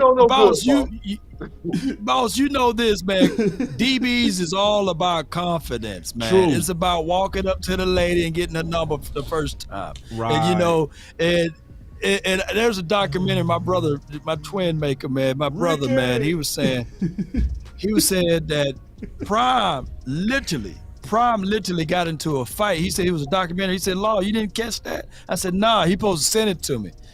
Prime got into a fight with one of our guys because he was shading his way. And he said, I'm effing Prime, you know, get over there to the other side. I need Diggs to say that, man. I put Diggs on Mike Evans. Yeah. I think that Diggs can hold Mike Evans because I don't want Mike Evans to go off. He had 210 yards. Right. I may consider a little bit. Yeah. I may consider a little bit with Christopher Godwin, but I don't want Mike Evans to go off. And you know he's a Texas native. You know he want to put it to the Cowboys. So I want Trayvon Diggs to be there. And all I need, if we go back, y'all, if we just go back to all of the big plays that's ever given up. I said this on my film analysis. It's our safeties playing hero ball. I just need Malik Hooker. I don't need you at run support. I know we want to stop the run, but stay on the roof, roll your butt to the other side, wherever Nashawn, wherever Trayvon Mullen, wherever Kelvin Joseph, wherever, whoever they put in on that spot, just stay there. And I trust my guy. If we get beat deep by Trayvon Diggs, I just say it won't happen too many times, you know. But Kelvin Joseph only played a spoonful of snaps, baby, and he already gave up 4 touchdowns. That's alarming, bro. Yeah, but I want to back you up on your point just real quick, boss, and I'll kick it to you about Diggs on Evans. The issue that I have and why I'm so concerned about this change-up, boss, is that when Mike Evans gets going, they score touchdowns. When Godwin gets going, they get first downs. I would rather give up some first downs than some touchdowns, because when Mike gets going, that boy catches ball in the end zone. They are getting touchdowns. And that's why I'm just conscientious about it. But I'm going to kick it to you, boss. Go ahead. Nah, man, listen, I think after thinking it through, I changed my mind, and I agree with you guys. It just, I'm concerned. Salute to Boss Cowboy, man. Put some flames in the chapel, boss, man. Being a man of integrity. I just had to hear y'all case out. Like, you know what I mean? Like, because, see, you right. Mike Evans can take over. And you right. You don't want to. He can. Yeah, you know. Because I was concerned about how do I help Nashawn against a quick. You know what I mean? And I think that quick is just as automatic too. You know what I mean? It just looked like we're in an ugly situation, and that's where, Law, I ain't too mad at you, bro, with your wish for Xavier Rhodes, bro. I don't think it's even too aggressive. It makes sense. Yeah. And listen, this is the thing about corner that we all know. And I can tell you for sure, corner is the only position that's truly universal. Yeah. It's universal. Cover 2 is the same. I don't care what your you might call it something different. You might call it cloud. Yeah. You might cover blue. You might, you know what I mean? You'll call it something different, but how you play it is the same. Yeah. How you play it is the same. Very small technical differences. You know what I'm saying? So all you got to do is put a wristband on that boy, And when you give him his calls, he look at that wristband and he go play it the same way he been playing it his whole life. So the easiest transition to the field is corner. All this ramp up that tackles need, all this, because corner is the only position to where you truly don't need pass to know if somebody got it or not. Right. Linebackers, you gotta have pads. Yeah. Linemen, you gotta have pads. Running backs, you gotta have pads. But receivers and corners, you need to see what they look like with their feet. So the easiest transition now to the field is a guy who been through training camp, was already signed to a team, already in shape. He can literally hit the ground running right now. That's real talk. So let's give our final words real quick. Unless y'all have some more. I'm good. All right, so I'll start off on the final words. Appreciate the super chat. He said, "Wish Hooker would stop cheating over the dig side. Would stop cheating." Yeah. I don't listen. Hooker ain't got the range for free. Yeah, he lost it a little bit. Yeah. To be honest, the person that should be playing the free should be Donovan Wilson. Yeah. Or Kelvin Joseph. Just next season. I'm not mad at that. He played. Hey, he played it in Kentucky though. He played it. You be saying good ideas. Don't back off that one. That's a good one. I like that. Yeah, 4.29. You got Yeah, why not? You know. Like, why not? Why you know not? what I'm saying? Just it makes sense. Like, try it. You know. And just say, hey man, we just gonna play you way deep, and then just don't let nobody get behind you, man. You know, you just play it deep. That's why I jokingly said that when I said, man, y'all gonna put me out there. I won't get beat deep. I might get beat deep. I might get beat, but I'm not gonna get beat deep because I'm gonna play way in the end zone. Why that old man who's in his 40s playing way back there? You know, I said I won't get beat deep.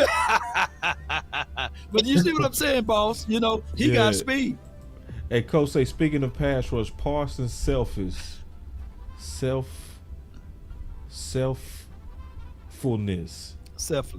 What is that? I say selffulness. Selfful. I think it should be selfishness. I think. I'm not sure. Oh, selfless? I don't know. I'm not man. sure. My I'm not sure. vernacular's off. And then, let me see.